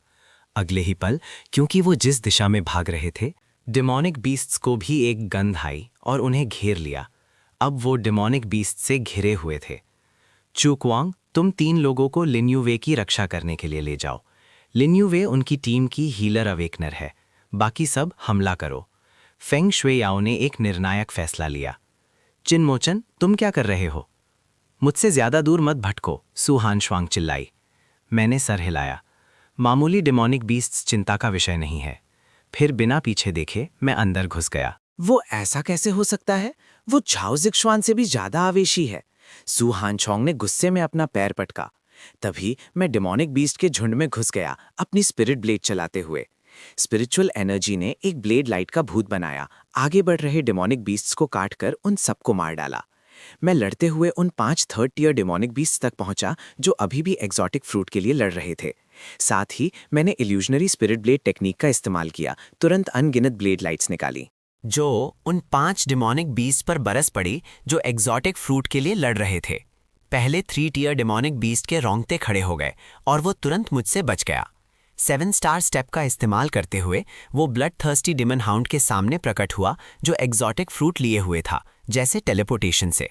मुझे अचानक अपने सामने देखकर ब्लड थर्स्टी डिमन हाउंड ने अपना खून लाल मुंह खोला और मुझे काटने के लिए झपटा, फल गिरा दिया। मैंने बस अपना पैर उठाया और ब्लड थर्स्टी डिमन हाउंड को डिमोनिक बीस्ट के झुंड में लात मार दी। मैंने फल उठाया जो दांत के निशान और मिट्टी से सना हुआ था, लेकिन मुझे कोई फर्क नहीं पड़ा। मैंने फल को अस्थायी रूप से सील करने के लिए एक स्पेल किया जिससे उसकी स्पिरिचुअल एनर्जी नष्ट ना हो। फल के कारण हिंसा पर उतारू हो चुके डेमोनिक बीस्ट्स ने अचानक महसूस किया कि गंध कुछ हद तक गायब हो गई है। अपेक्षाकृत समझदार डेमोनिक बीस्ट्स मुड़े और भाग गए। सूहन श्वांग ने गड़बड़ी में से ढूंढा और मुझे उसकी तरफ अनहाम चलते हुए देखा, आराम से घूमते हुए। वो तुरंत हैरान रह गई। चिन मोचन, तुम ठीक तो हो? जाओजी स्वन ने मेरी तरफ देखा। छोटे सुंदर लड़के, बुरा नहीं। तुम ऐसे अंदर बाहर हुए जैसे कुछ हुआ ही ना हो।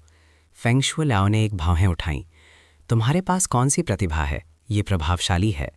मैंने शांति से कहा, इमॉर्टैलिटी कल्टिवेट करना। फेंगशुए याओ ने तेवर चाहे, ये कौन सी प्रतिभा है? क्या तुमने इसके बारे में सुना नहीं है? उसके पीछे के अवेकेंड वन सबने सर हिला दिया। कभी नहीं सुना। सूहन श्वांग ने घृणा से कहा, लंबे बाल, छोटी अकल। क्वेमो उसके ब्लड लाइन के अवेकन होने से पहले था। कल्टीवेटर फेंगशुएयाओ की आंखें बड़ी हो गईं जब वो मुझे घूर रही थी। क्या मजाक है? क्या कल्टीवेटर्स को ध्यान लगाना और अपनी सेहत का ख्याल नहीं रखना चाहिए? अगर कोई इतना शक्तिशाली होता तो वो अपना ब्लड लाइन क्यों अवेकन करता? मुझे और समझाने में कोई दिलचस्पी नहीं थी। मैं सूहान श्वांग के पास से गुजरते हुए रुक गया। कहो, मैंने थोड़ा दोषी और हिचकिचाते हुए कहा। असल में मैं आपसे मिलना चाहती हूँ मास्टर। मेरे दादा एक छिपी हुई चोट से पीड़ित हैं, जिसे स्पिरिचुअल हीलर्स भी दशकों से ठीक नहीं कर पाए हैं। उन्होंने एक बार कहा था कि अगर कोई उच्च स्तरीय कल्टीवेटर हो तो शायद वो उन्हें ठीक कर सकता है। मैं मुस्कुराया। मास्टर के हस्तक्षेप की कोई ज़रूरत नहीं है। मैं असेसमेंट खत्म होने पर उनसे मिल सकता हूँ। सूहान श्वांग के सुंदर चेहरे पर घृणा दिखी। तुम इतने जवान हो, फिर भी तुम इलाज कर सकते हो। अगर तुम इसे ठीक नहीं कर सकते तो तुम्हारे मास्टर के एकांत से बाहर आने में देर नहीं हुई है। सूहान श्वांग मुस्कुराई। ये पक्का रहा। मैं असेसमेंट के बाद तुमसे मिलने आऊँगा। मैंने सर हिलाया और सबकी नज़रों के नीचे धीरे धीरे चला गया। तभी 3 लोग चलकर आए। ये जोजी स्वेन और सॉन्ग जिंग युन थे। उन्हें इतना मेहनत करते देखकर मुझे उन स्पिरिट एंट्स की याद आ गई जो मेहनत से अपने घोंसलों में खाना ले जाते हैं। जोजी स्वेन मुस्कुराया। फिर तुमने सब साफ कर दिया। काउ जुन रैन मुस्कुराया लेकिन हंसा नहीं। कमज़ोर को ऐसा ही होना चाहिए। अचानक जोजी स्वेन की आंखें सिकुड़ गईं। ये वही है, सॉन्ग जिंग युन और काउ जुन युन। आंखें भी मुझे देखकर ठंडी हो गईं। तुमने हमारा शिकार चुराया और अब सीक्रेट रेल्म के केंद्र में आने की हिम्मत कर रहे हो। स्वर्ग का रास्ता है, लेकिन तुम उसे नहीं लेते। तुम अपनी मौत के लिए आने पर अड़े हो। जोज स्वान ने ताना मारा और हाथ उठाकर आग की एक लपेट छोड़ी, जिसने मेरे सामने स्पिरिट अर्ब्स के एक हिस्से को जला दिया। सूहन श्वांग और फेंगशुएयाओ सब ने हाथ उठाए। चेहरे का रंग बदलते देख जोज स्वान का चेहरा बदल गया।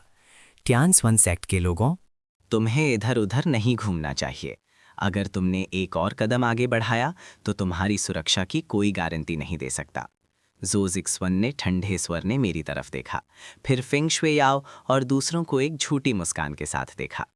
तुम्हारी मेहनत के लिए धन्यवाद। तुमने मेरे लिए जो मॉन्स्टर मटेरियल्स इकट्ठा किए हैं वो यहाँ रह सकते हैं। अब तुम्हारे पास जाने के लिए 1/4 घंटा है। उसके शब्द घमंडी और बेलगाम थे। लगभग दोपहर हो चुकी थी और वो जल्द ही पॉइंट्स रिकॉर्ड करने वाले थे।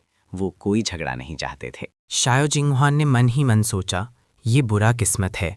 श्वनजी ने मुड़कर जाना चाहा। जू सिजवान ने हाथ हिलाया और आग की एक लकीर उड़कर शायो जिंगहुआन के पैरों पर गिरी। लोग जा सकते हैं, लेकिन चीज़ें यहीं रहनी चाहिए। शायो जिंगहुआन का चेहरा बदल गया और उसने ठंडे स्वर में चिल्लाया, जू सिजवान, ज़्यादा आगे मत बढ़ो। जू सिजवान हल्का सा मुस्कुराया। ऐसा है क्या? एक पल में शायो जिंगहुआन ने पहला वार किया। उसने अपनी बाहें हिलाईं और उसके चारों तरफ स्पिरिचुअल आग एक पागल आग बुझाने वाले की तरह घूमने लगी। एक माहिर के सामने अपनी कला दिखा रहे हो। जू जिक्सवन एक ताने के साथ उसकी बाहों से स्पिरिचुअल आग निकली।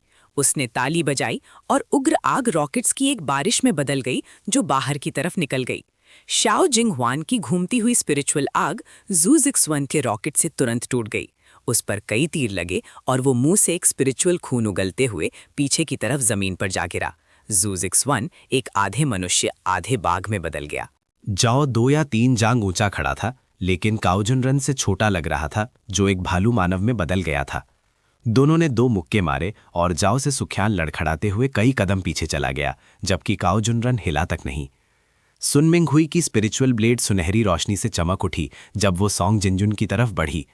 सॉन्ग जिनजुन तक पहुंचने से पहले ही उसकी स्पिरिचुअल ब्लेड जमीन पर गिर गई। सॉन्ग जिनजुन ने उसे लात मारी। क्या आम सेक्स के हेवनली रैंक अवेकेंड वंस इतने कमजोर होते हैं?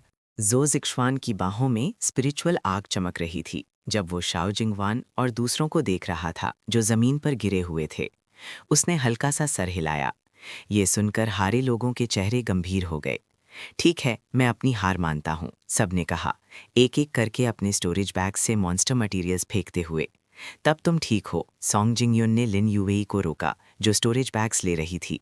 उसने दया से मुस्कुराया। मुझे विश्वास है कि सेक्ट के शुरू होने के बाद एक बड़ी प्रतियोगिता होगी। मैं तब तुम्हारे साथ सहयोग करने की उम्मीद करता हूँ, लिन यूए ने अनिश्चित रूप से कहा। ये लोग ज्यादा शक्तिशाली नहीं हैं, लेकिन वो मॉन्स्टर मटेरियल्स इकट्ठा करने में अच्छे हैं। सॉन्ग जिनयून भी मुस्कुराया।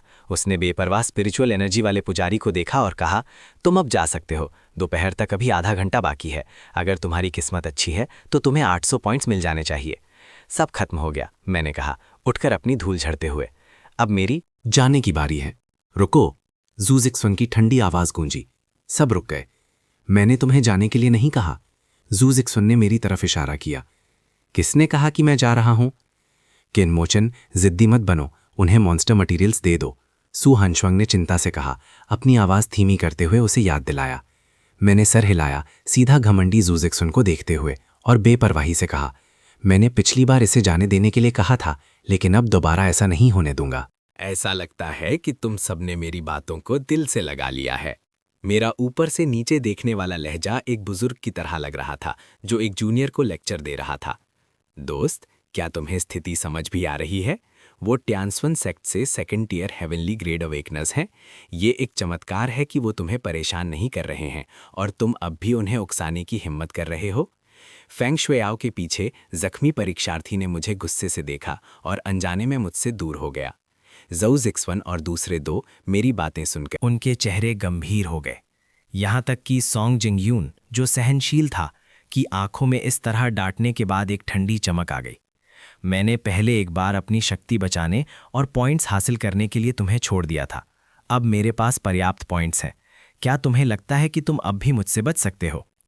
ज़ो ज़िक्सवान का चेहरा एक भयानक ताने में बदल गया। उसका हाथ तेजी से हिला जैसे कि वो किसी भी पल फट पड़ेगा। जैसे ही उसने ये कहा, सू हानश्वांग और दूसरों ने अपनी सांस रोक ली और बड़ी बड़ी आंखों से मेरी तरफ देखने लगे। उन्होंने पहले चर्चा की थी कि कौन सा शक्तिशाली व्यक्ति ज़ो ज़िक्सवान की आग की लपेट को तोड़ सकता है, लेकिन उन्होंने कभी नहीं सोचा था कि वो व्यक्ति मैं हूँगा। मैंने धीरे से कहा, तुम कोशिश कर सकते हो। मैं रुका और सॉन्ग जिंगयुन और चाओ जुनरुन को देखा। तुम लोग भी आओ, समय बर्बाद मत करो। सॉन्ग जिंगयुन इस पर हंस पड़ा। बहुत समय हो गया है किसी ने हमारे टियनश्वान सेक्ट के बैलेंस अवेकनर को इस तरह नीचा दिखाने की हिम्मत नहीं की। चाओ जुनरुन एक बीस्ट टाइप अवेकनर है। अगले ही पल उसने अपनी मत्थी उठाई और मेरे सर पर मारी। सावधानी से बचो। सू हसवांग चौंक गई और ठंडे पसीने से भीग गई। फिर उसने एक विशाल आकृति को पीछे की तरफ उड़ते हुए देखा और एक जोर से धमाके के साथ पीछे के खंडरों में जा टकराई। ज़ू ज़िक्सवान शांत नहीं था। उसकी स्पिरिचुअल आग बढ़ गई। उसने ताली बजाई और स्पिरिचुअल आग बढ़ गई, रॉकेट्स में बदलकर मेरी तरफ बढ़ी। मैंने अपना हाथ उठाया और बर्फीली हवा की एक लहर बाहर निकली, यहाँ तक कि ज़ू ज़िक्सवान के रॉकेट्स को भी बर्फ की मूर्तियों में जमा दिया। सॉन्ग जिंगयुन का चेहरा बार बार बदला। उसने अचानक झुककर अपनी हथेलियों को जमीन पर दबा दिया। एक अदृश्य स्पिरिचुअल दबाव की लहर मेरी तरफ बढ़ी। मैंने अपना पैर जमीन पर पटका और एक छोटा स्पिरिचुअल एनर्जी का तूफान अचानक बना और फिर उग्र हो गया। स्पिरिट हर्ब की दिशा उल्टी हो गई। सब सॉन्ग जिंगयुन की तरफ इशारा कर रहे थे। स्पिरिचुअल एनर्जी के तूफान ने सॉन्ग जिंगयुन के हमले को तोड़ दिया। सॉन्ग जिंगयुन, जो आधा झुका हुआ जमीन पर था, पीछे की तरफ उड़ गया, मुंह से एक स्पिरिचुअल खून उगलते हुए जो जमीन पर गिरा। ये देखकर ज़ो ज़िक्सवान ने और पीछे हटने की हिम्मत नहीं की। उसके चारों तरफ की स्पिरिचुअल आग बढ़ गई, फिर एक बाल्टी जितने मोटे आग के नाग में बदल गई, दहाड़ते हुए और मुझे फाड़ते हुए। मैंने अपना मुंह खोला और तेजी से सांस ली। उस भयानक आग के नाग को पूरा निगल गया। फिर मैंने डकार ली और एक सफेद धुएं की किरण छोड़ी। असंभव! ज़ो ज़िक्सवान का चेहरा पीला पड़ गया। उसने विश्वास न करते हुए सर हिलाया। सू हानश्वांग और दूसरे इस दृश्य को हैरानी से देख रहे थे। मैं दूसरी तरफ बिना किसी भाव के चला। सबसे नज़दीकी जू जिक्सवान के पास स्टोरेज बैग लिया और कहा, क्या तुमने एग्जॉटिक फ्रूट्स के बारे में सुना है? तो क्या हुआ अगर तुम उन्हें जानते हो, तो क्या हुआ अगर नहीं जानते? मैंने संतुष्टि से सर हिलाया। अच्छा है कि तुम उन्हें जानते हो। मैं तुम्हें 5 दिन दूंगा एक एग्जॉटिक फ्रूट लाने के लिए। इसे मुझे लूटने की कीमत समझो। जू जिक्सवान ने ताना मारा, तुम क्या हो? तुम्हें एक एग्जॉटिक फ्रूट चाहिए? बिल्कुल नहीं। अगर तुम्हारी हिम्मत है तो मुझे मार डालो। मैं हल्का सा हंसा और सर हिलाया, फिर हल्के से जू जिक्सवान की छाती पर थपथपाया। जू जिक्सवान दर्द से कराहा उठा।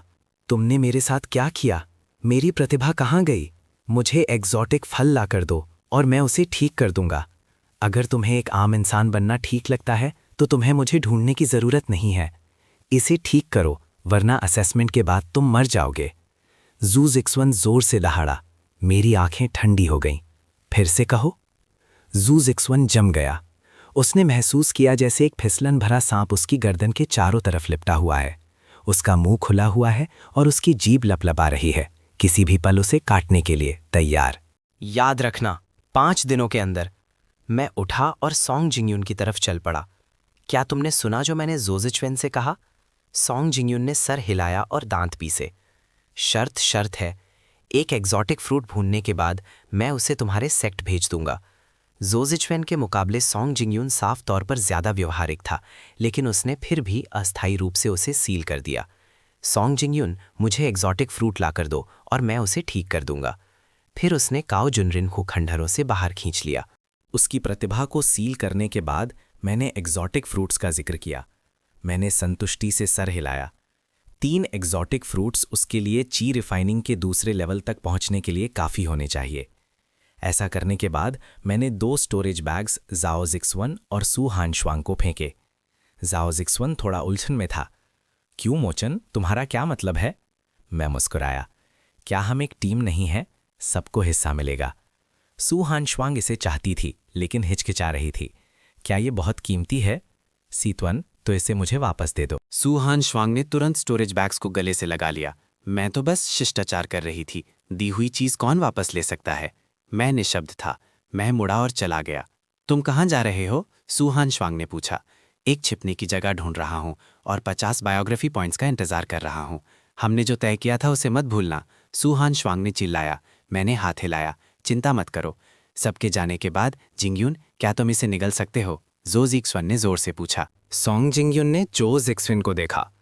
मैं शिनलिंग हाओ और दूसरों से मदद मांगने जाना चाहता हूँ। उन्हें एक दुर्लभ फल दो और वो जरूर मदद करने के लिए तैयार होंगे। जो जिक्सवान की आंखों में एक ठंडी चमक चमकी। सॉन्ग जिंगयून ने सर हिलाया। भूल जाओ, चिन मोचिन ने हमारे शरीर के साथ छेड़छाड़ की है। मैं उसके ठीक करने से पहले और कोई झगड़ा नहीं करना चाहता। जो जिक्सवान ने फिर काओ जुनरन को देखा। तुम्हारा क्या ख्याल है? काओ जुनरन ने कहा, मैं उससे नहीं हरा सकता। वो मान गया है। वो सब कायर हैं, जू जिक्सवान ने गाली दी। अगर तुम लोग नहीं जाओगे तो मैं ये अपमान नहीं सह सकता था। जाने के बाद मैंने एक अपेक्षाकृत अखंड खंडहर ढूंढा और अपनी स्पिरिचुअल पावर से एक स्पिरिट गैदरिंग अरे बनाया। मैंने अधूरे स्पिरिट स्टोन को अरे में रखा और हल्के सफ़ेद स्पिरिचुअल एनर्जी के धुएं बाहर निकले। साथ ही मैंने उसे रिफाइन करने के लिए 1 थॉट रीइंकार्नेशन टेक्निक का इस्तेमाल किया। मैं ची रिफाइनिंग के पहले लेवल के मध्य चरण में था और फिर स्पिरिट स्टोन्स को कंडेंस करने के लिए प्रोफाउंड आइस टेक्निक का इस्तेमाल किया। अचानक मैंने अपनी आंखें चौड़ी कर लीं। मेरी आंखों में एक तेज रोशनी चमकी। फिर मैं मुस्कुराया और अपने बुरे जूतों के नीचे से एक छोटा सा मेटल बॉल निकाला जो एक अंगूठे के आकार का था। थोड़ी सी ताकत से स्पिरिचुअल रोशनी बाहर निकल गई। Spiritual energy tracker. मुझे उम्मीद है कि तुम और लोगों को ला सकते हो। मुझे ज्यादा निराश मत करना।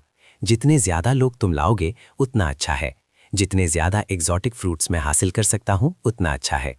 मैंने जमीन में गढ़े स्पिरिट नाइफ पर एक नजर डाली और हल्का सा सर हिलाया। मुझे अभी भी स्पिरिट नाइफ्स की आदत नहीं है। अगर मुझे उपयुक्त सामग्री मिल जाए तो एक स्पिरिट स्वॉर्ड बनाना सबसे अच्छा होगा। इस समय जो जिक्सवान दांत पीस रहा था। एक नौजवान को खंडहरों से होकर ले जा रहा था। ये आदमी शिनलिंग हाओ था। जो जिक्सवान ने उसे चिन मोचन से निपटने के लिए एक दुर्लभ फल दिया था।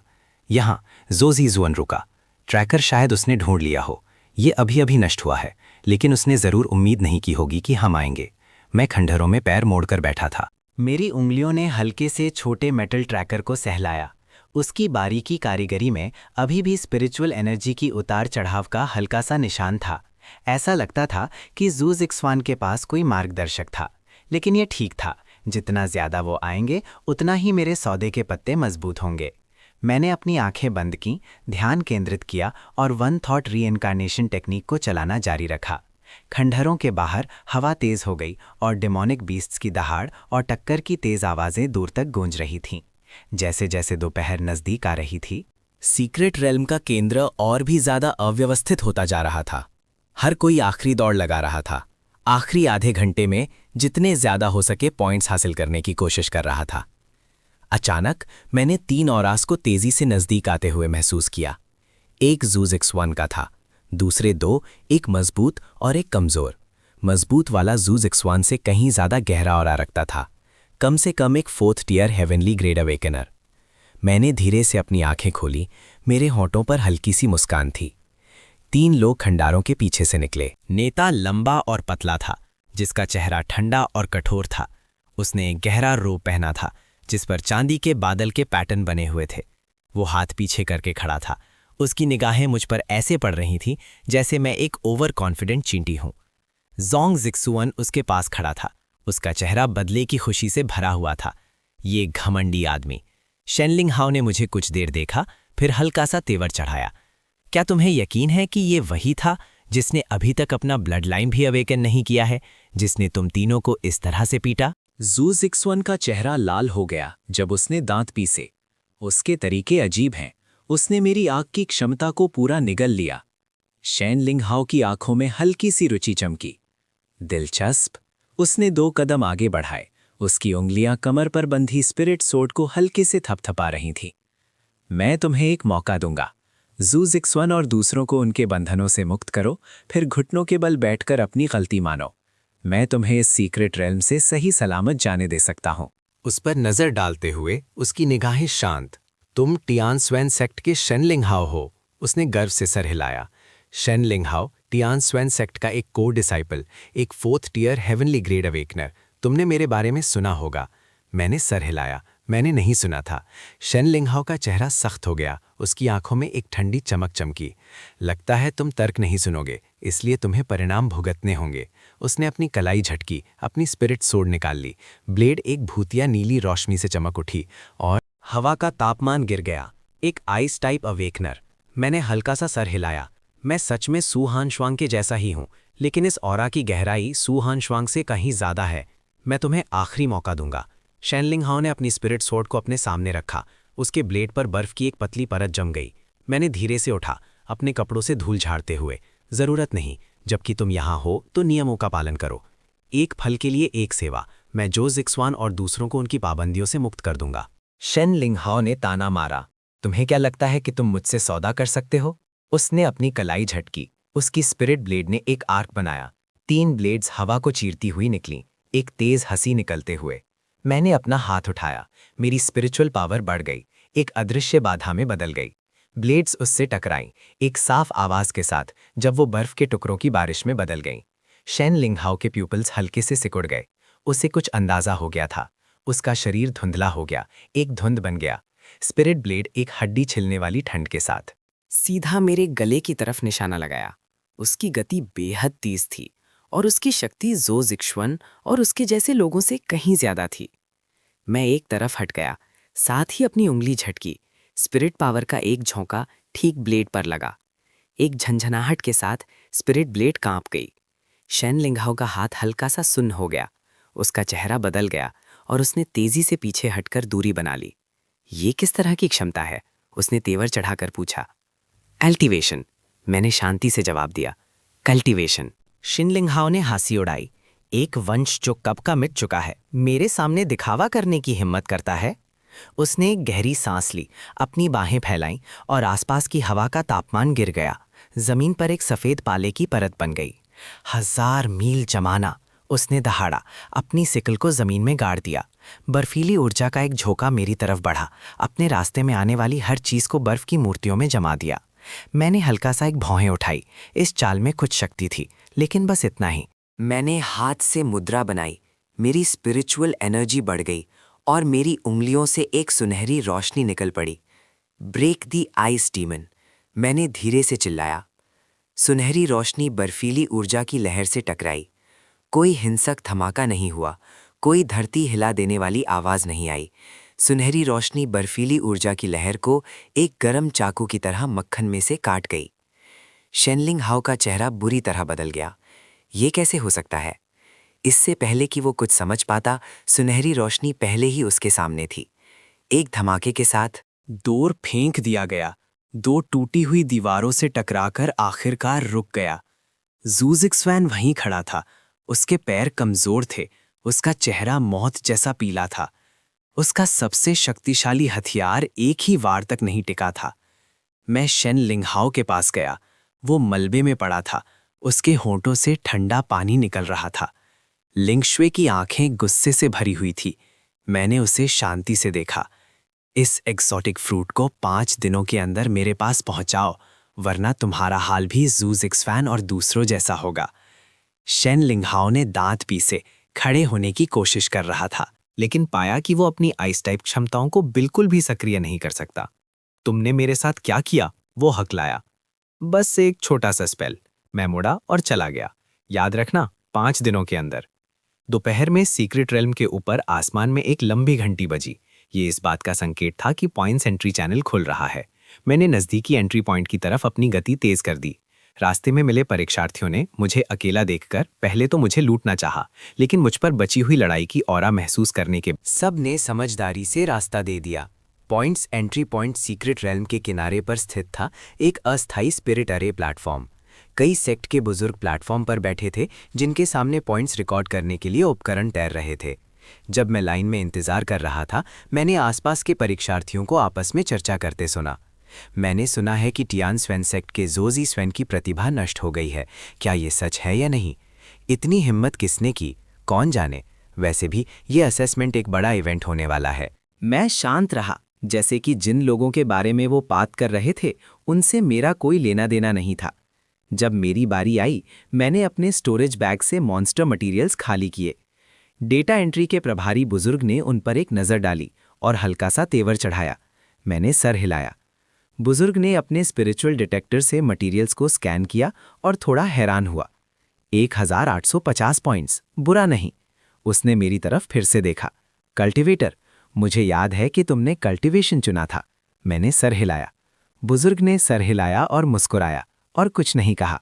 उसने स्कोर को मेरी आइडेंटिटी स्पिरिट टैबलेट में दर्ज किया और मुझे जाने के लिए इशारा किया। जब मैं सीक्रेट रेल्म से बाहर निकला तो सूरज तेजी से चमक रहा था। मैंने आंखें सिकोड़कर आसमान को देखा। असेसमेंट खत्म हो गया था, लेकिन असली चुनौती अभी शुरू हुई थी। वह परिवार का एग्जॉटिक फ्रूट, सू हानश्वांग की बीमारी और जो जिक्सवान और दूसरों द्वारा वादा किया गया एग्जॉटिक फ्रूट, ये सब चीज़ें हैं जिनसे मुझे जल्द से जल्द निपटना है। जब मैं सेक्ट लौटा तो शाम हो चुकी थी। मेरे माता पिता पहाड़ के दरवाजे पर मेरा इंतजार कर रहे थे। मेरी माँ की आंखें थोड़ी लाल थीं जब वो आगे बढ़ी और मेरा हाथ पकड़ लिया। अच्छा हुआ तुम वापस आ गए। मेरे पिता एक तरफ खड़े थे, कुछ नहीं बोल रहे थे, लेकिन उनकी आंखों में चिंता साफ दिख रही थी। मेरा दिल गर्मा गया। इस जीवन में चाहे कुछ भी हो, मैं उसकी रक्षा करूंगा। घर वापस आने पर मेरे पिता ने स्नैक्स की एक शानदार दावत तैयार की थी। खाने की मेज़ पर उन्होंने हिचकिचाते हुए पूछा, असेसमेंट कैसा रहा? 1850 पॉइंट्स। मेरे पिता का हाथ कांप गया और उन्होंने लगभग अपनी चॉपस्टिक्स गिरा दी। 1800 पॉइंट्स। उन्होंने मुझे विश्वास ना करते हुए देखा। क्या तुम्हें यकीन है? मैंने सर हिलाया। मेरे पिता एक पल के लिए चुप रहे, फिर अचानक मुस्कुराए। उन्होंने 2 बार अच्छा कहा, लेकिन उनकी आंखें थोड़ी लाल थीं। मेरी माँ, वो भी आंसू पूछ रही थीं। वो ब्लड लाइन अवेकनिंग या इमॉर्टैलिटी के रास्ते के बारे में कुछ नहीं समझते थे। वो सिर्फ ये जानते थे कि उनके बच्चे ने उन्हें निराश नहीं किया था। खाने के बाद मैं अपने कमरे में वापस आया, पैर मोड़कर बैठा और वो एग्जॉटिक फ्रूट निकाला जो मुझे उस सोशलाइट से कभी नहीं मिला था। भले ही फल अधूरा था, लेकिन उसमें मौजूद स्पिरिचुअल एनर्जी अभी भी काफ़ी थी। मैंने उसे स्पिरिट गैदरिंग अरे में रखा और उसे रिफाइन करना शुरू कर दिया। स्पिरिचुअल एनर्जी की धारियां मेरे शरीर में घुस गईं। मैंने री इनकारनेशन टेक्निक को तेजी से चलाया। ची रिफाइनिंग लेवल 1 के अंतिम चरण और ची रिफाइनिंग लेवल 1 के शिखर पर पहुंच गया। जब एग्जॉटिक फ्रूट पूरी तरह से मुरझा गया और धूल में बदल गया, तो मेरी कल्टीवेशन ची रिफाइनिंग लेवल 1 के शिखर पर स्थिर हो गई थी, ची रिफाइनिंग लेवल 2 से सिर्फ एक कदम दूर। मैंने अपनी आंखें खोलीं और एक गंदी हवा की सांस छोड़ी। ये काफ़ी नहीं था, मुझे और एग्जॉटिक फ्रूट्स की ज़रूरत थी। मैंने एक कम्युनिकेशन टैलिस्मान निकाला और वे मिंगवैन को एक संदेश भेजा, कल मैं वे के पास जाऊंगा। थोड़ी देर बाद वे मिंगवैन लौट आया, मैं तब तुमसे शहर के बाहर मिलूंगा। अगली सुबह मैंने एक साफ रोब पहना और अपने माता पिता को बताया कि मैं सेक्ट छोड़ने से पहले शहर में घूमने जा रहा हूँ। वे परिवार युनजू का एक प्रमुख वंश था जो शहर के पूर्व में स्पिरिचुअल नस पर स्थित था। जब मैं पहुंचा, वे मिंग युआन पहले से ही शहर के बाहर इंतजार कर रहा था। उसकी चोट अभी तक ठीक नहीं हुई थी और उसका चेहरा अभी भी कुछ पीला था, लेकिन उसका जोश पहले दिन से बहुत बेहतर था। छोटे भाई, कृपया उसे मुझे शहर में ले जाने दो। कई गलियों से गुजरने के बाद मैं एक शानदार हवेली में पहुंचा। मुख्य द्वार के दोनों तरफ 2 पत्थर से बने स्पिरिट बीस्ट्स खड़े थे।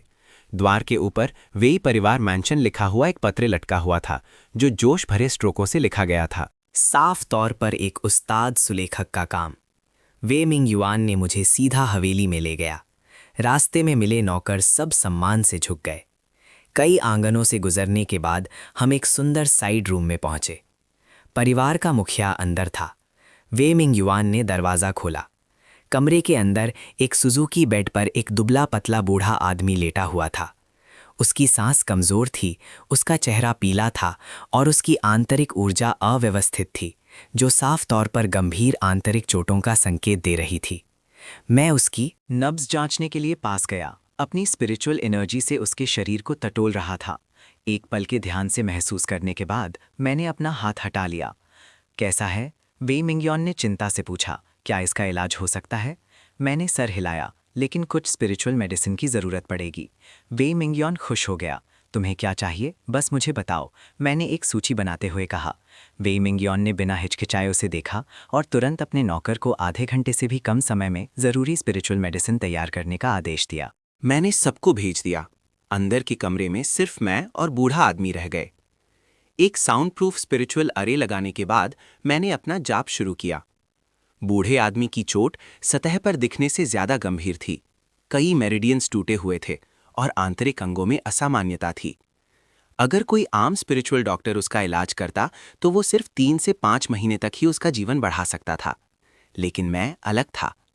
मैंने अपनी स्पिरिचुअल एनर्जी को एक मार्गदर्शक के रूप में इस्तेमाल करके उसके टूटे हुए मेरिडियंस को इंच दर इंच ठीक किया और फिर प्रोफाउंड आइस टेक्निक का इस्तेमाल करके उसके शरीर के अंदर भड़के हुए स्पिरिचुअल खून को सील कर दिया। पूरी प्रक्रिया 3 घंटे तक चली। जब मैंने अपना हाथ हटाया, बूढ़े आदमी ने एक लंबी सांस छोड़ी। उसके चेहरे का रंग फिर से गुलाबी हो गया था और उसकी सांस आसान हो गई थी। मैंने दरवाज़ा खोला और बाहर निकल गया। वे मिंगनान तुरंत मेरा स्वागत करने आया। पैट्रियार्क कैसा है? वो अब बहुत बेहतर है। मैं एक और नुस्खा लिख दूंगा, इसे दिन में 1 बार लें और वो आधे महीने में बिस्तर से उठ सकेंगे। वे मिंग युआन ने नुस्खा लिया। उसकी आंखें भावुकता से लाल हो गईं। छोटे भाई, मैं बहुत आभारी हूँ। मैं तुम्हारा शुक्रिया नहीं अदा करूंगा। अगर तुम्हें कभी वे परिवार से कुछ भी चाहिए हो तो बस कह देना। मैंने बिना किसी औपचारिकता के सर हिलाया। मुझे जो एग्जॉटिक फ्रूट चाहिए, वे मिंग युआन ने कहा। उसने तुरंत किसी को एक नफीस सुजुकी बॉक्स लाने का आदेश दिया। बॉक्स के अंदर एक मोटा एग्जॉटिक फ्रूट पड़ा था। उसकी स्पिरिचुअल एनर्जी पिछले अधूरे वाले से कहीं ज़्यादा थी। ये एग्जॉटिक फ्रूट हमने सीक्रेट रेल्म की गहराइयों से हासिल किया था।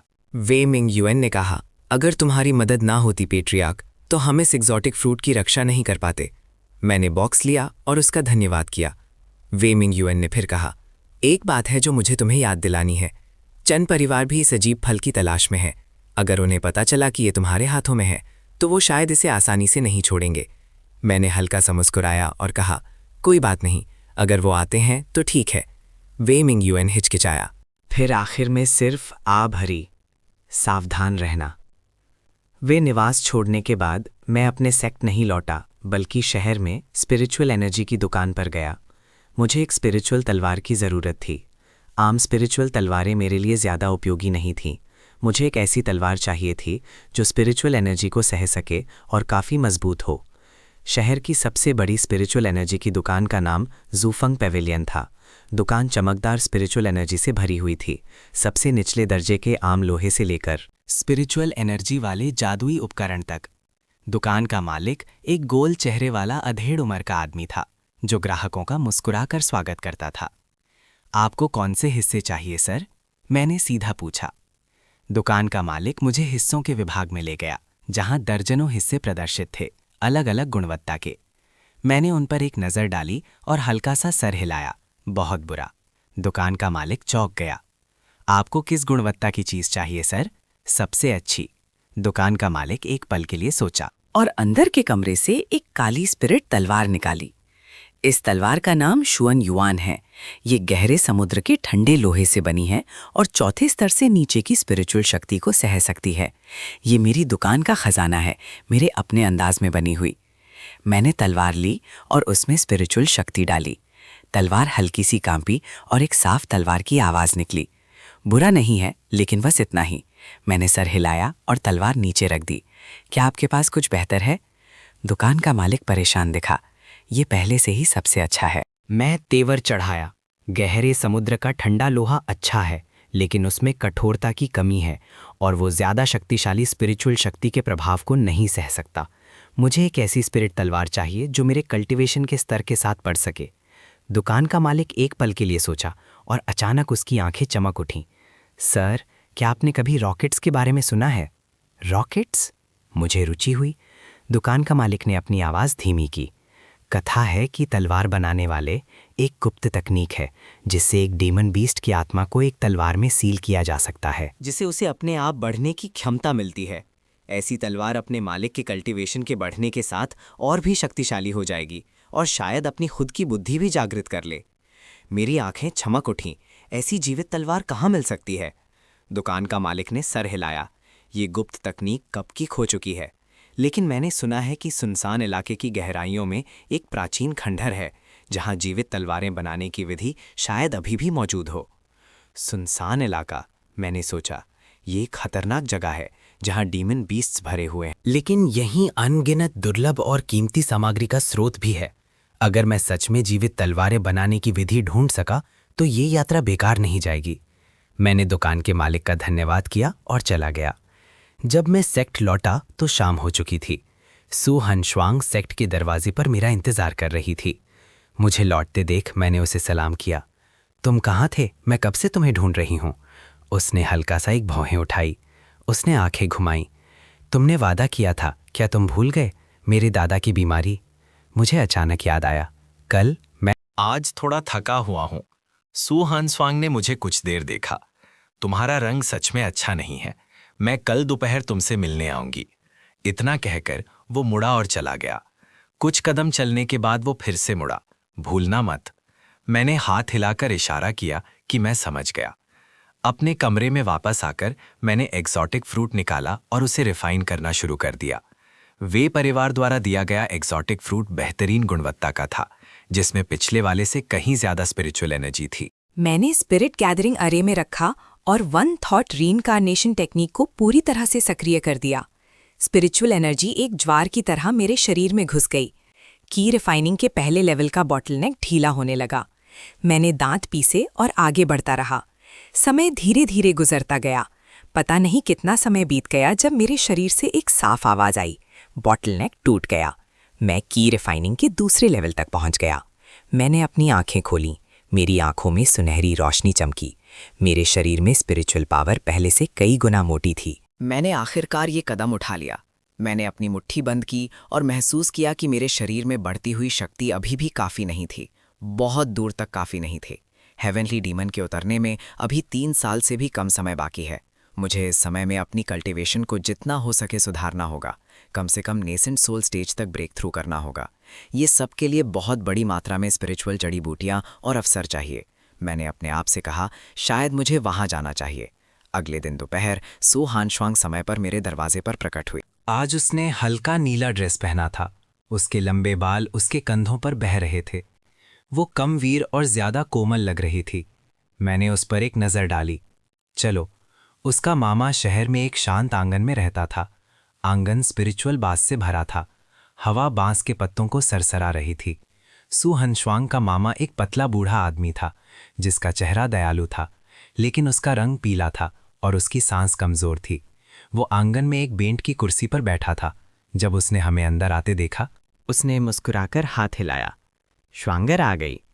सुहान श्वांग जल्दी से आगे बढ़ी और बूढ़े आदमी का हाथ पकड़ लिया। दादा, ये मेरा साथी है, चिन मोचन। उसने कहा है कि वो आपकी बीमारी ठीक कर सकता है। बूढ़े आदमी ने मुझे ऊपर से नीचे तक देखा। उसकी आंखों में एक चमक चमकी। हैरान था कि इतना जवान कोई बीमारियां ठीक कर सकता है। मैं पास गया और बूढ़े आदमी की नब्ज ली। अपनी स्पिरिचुअल एनर्जी से उसके शरीर को टटोल रहा था। एक पल के ध्यान से महसूस करने के बाद मैंने हल्का सा तेवर चढ़ाया। बूढ़े आदमी की समस्याएं वे परिवार के मुखिया से ज़्यादा जटिल थीं। ना सिर्फ उसके मेरिडियंस क्षतिग्रस्त थे, बल्कि उसके दांटियन की गहराइयों में एक ठंडी ऑरा भी ठहरी हुई थी। अगर इसे समय पर साफ नहीं किया गया तो वो शायद 3 साल से ज़्यादा नहीं जी पाएगा। कैसा है? सुहान श्वांग ने मुझे चिंता से देखा। मैं उसे ठीक कर सकता हूँ, मैंने सर हिलाया, लेकिन इसमें कुछ समय लगेगा। सुहान श्वांग ने राहत की सांस ली। उसकी आंखें थोड़ी लाल हो गईं। ये तो बहुत अच्छा है। बूढ़े आदमी ने भी खुशी दिखाई। जवान दोस्त, अगर तुम सच में इस आदमी को ठीक कर सकते हो तो मैं तुम्हें ज़रूर भरपूर इनाम दूंगा। मैंने हाथ हिलाया, इशारा करते हुए कि और शब्दों की ज़रूरत नहीं है। फिर मैंने सुहान श्वांग को स्पिरिचुअल मेडिसिन तैयार करने के लिए कहा, जबकि मैंने बूढ़े आदमी के डांटियन से ठंडी ऑरा साफ करने के लिए अनुष्ठान शुरू किया। ये मेरिडियंस की मरम्मत से ज़्यादा मुश्किल था। इसके लिए स्पिरिचुअल एनर्जी का उपयोग करके ठंडी ऑरा को धीरे धीरे छिलना पड़ता था और फिर उसे प्रोफाउंड आइस टेक्निक से रिफाइन करना पड़ता था। पूरी प्रक्रिया एक पूरा दिन चली। जब ठंडी ऑरा का आखिरी हिस्सा साफ हो गया, बूढ़े आदमी ने अक्सर एक सांस छोड़ी। उसके चेहरे का रंग फिर से गुलाबी हो गया। उसने सच्चे दिल से मेरी तारीफ की, कहते हुए, छोटी प्रतिभा, बड़ी क्षमता। मैंने सर हिलाया, उठा और कुछ और स्पिरिचुअल मेडिसिन की खुराकें ली। आधे महीने के आराम के बाद मैं पूरी तरह से ठीक हो जाऊंगा।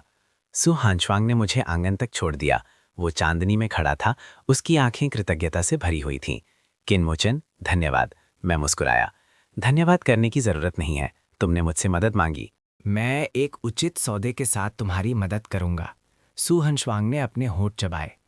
तो मैं तुम पर एक एहसान करती हूँ। अगर तुम्हें भविष्य में कुछ भी चाहिए हो तो बस कह देना। मैंने सर हिलाया, मुड़ा और चला गया।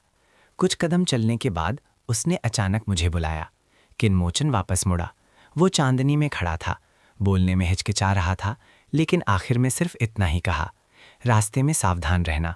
हाथ हिलाया और रात में गायब हो गया। अगले दिनों में मैं विल्डरनेस की अपनी यात्रा की तैयारी करने लगा। मैंने विल्डरनेस के बारे में कई प्राचीन ग्रंथों से सलाह ली और वह परिवार और सू हनश्वांग के मामा से कई चीज़ों के बारे में पूछा। विल्डरनेस यूनजू के उत्तर में स्थित था, एक विशाल प्राचीन पर्वत श्रृंखला जो दानवों से भरी हुई थी और अनगिनत दुर्लभ खजाने थे। लेकिन यह खतरे से भी भरा हुआ था। यहाँ तक कि एक 5वें स्तर का जागृत व्यक्ति भी अगर खतरनाक इलाके में घुस जाता तो मर जाता। लेकिन मैं डरपोक नहीं था। अपने पिछले जीवन में मैं कहीं ज़्यादा खतरनाक जगहों से बच चुका था, तो एक मामूली सुनसान जंगल क्या चीज़ है। 5 दिन बाद ज़ो ज़िक्सवान और सोंग जिंगयून ने वादे के अनुसार एग्जॉटिक फ्रूट पहुंचा दिया। ज़ू ज़िक्सवान ने अपना चेहरा गंभीर ने मुझे स्पिरिट बॉक्स फेंका और सील खोल दी। मैंने स्पिरिट बॉक्स लिया, उसे खोला और सही होने की पुष्टि करने के बाद मैंने अपना हाथ उठाया और उनके शरीरों के अंदर की सील खोल दी। ज़ू ज़िक्सवान ने अपना शरीर खींच लिया, अपनी क्षमताओं को वापस महसूस करते हुए, और उसकी आंखों में हत्या की एक झलक चमकी। लेकिन आखिर में उसने खुद को रोक लिया और मुड़कर चला गया। जाने से पहले सोंग जिंगयून ने मेरी तरफ देखा। किनमोचन, तुम शक्तिशाली हो, लेकिन मैं तुम्हें सलाह देता हूँ कि ज़्यादा दिखावा मत करो। हेवनली प्रोफाउंड सेक्ट कोई ऐसा नहीं है जिससे तुम उलझ सको। मैं शांति से मुस्कुराया। याद दिलाने के लिए धन्यवाद। उनके जाने के बाद मैंने 3 एग्जॉटिक फ्रूट्स निकाले, वेई परिवार से मिले एक को जोड़कर। अब मेरे हाथ में 4 एग्जॉटिक फ्रूट्स थे। उस रात मैंने 1, 2, 3 रिफाइन करना शुरू किया। जब चौथा एग्जॉटिक फ्रूट धूल में बदल गया तो मेरी कल्टीवेशन ची रिफाइनिंग के दूसरे लेवल तक पहुंच गई थी और मैं तीसरे लेवल से सिर्फ 1 कदम दूर था। मुझे और एग्जॉटिक फ्रूट्स की ज़रूरत थी और डेजोलेट रीजन जाना सबसे अच्छा स्थान था। अगली सुबह मैंने अपना सामान बांधा, अपने माता पिता के लिए एक पत्र छोड़ा और उन्हें बताया कि मैं कुछ समय के लिए शहर में प्रशिक्षण के लिए जा रहा हूँ और उन्हें चिंता नहीं करनी चाहिए। फिर मैं अकेला डेजोलेट रीजन के लिए निकल पड़ा। शहर छोड़ने के बाद मैंने एक उड़ान यंत्र निकाला, उसमें अपनी स्पिरिचुअल एनर्जी डाली और आसमान में उड़ गया। युन्जू सिटी मेरे पीछे छोटा और छोटा होता गया, आखिर में एक काला बिंदु बन गया और क्षितिज में गायब हो गया। आगे अनंत जंगल और लगातार पर्वत श्रृंखलाएं थीं। वहाँ वो सब कुछ था जो मैं चाहता था, लेकिन अनगिनत खतरे भी थे जिनका मुझे सामना करना पड़ेगा।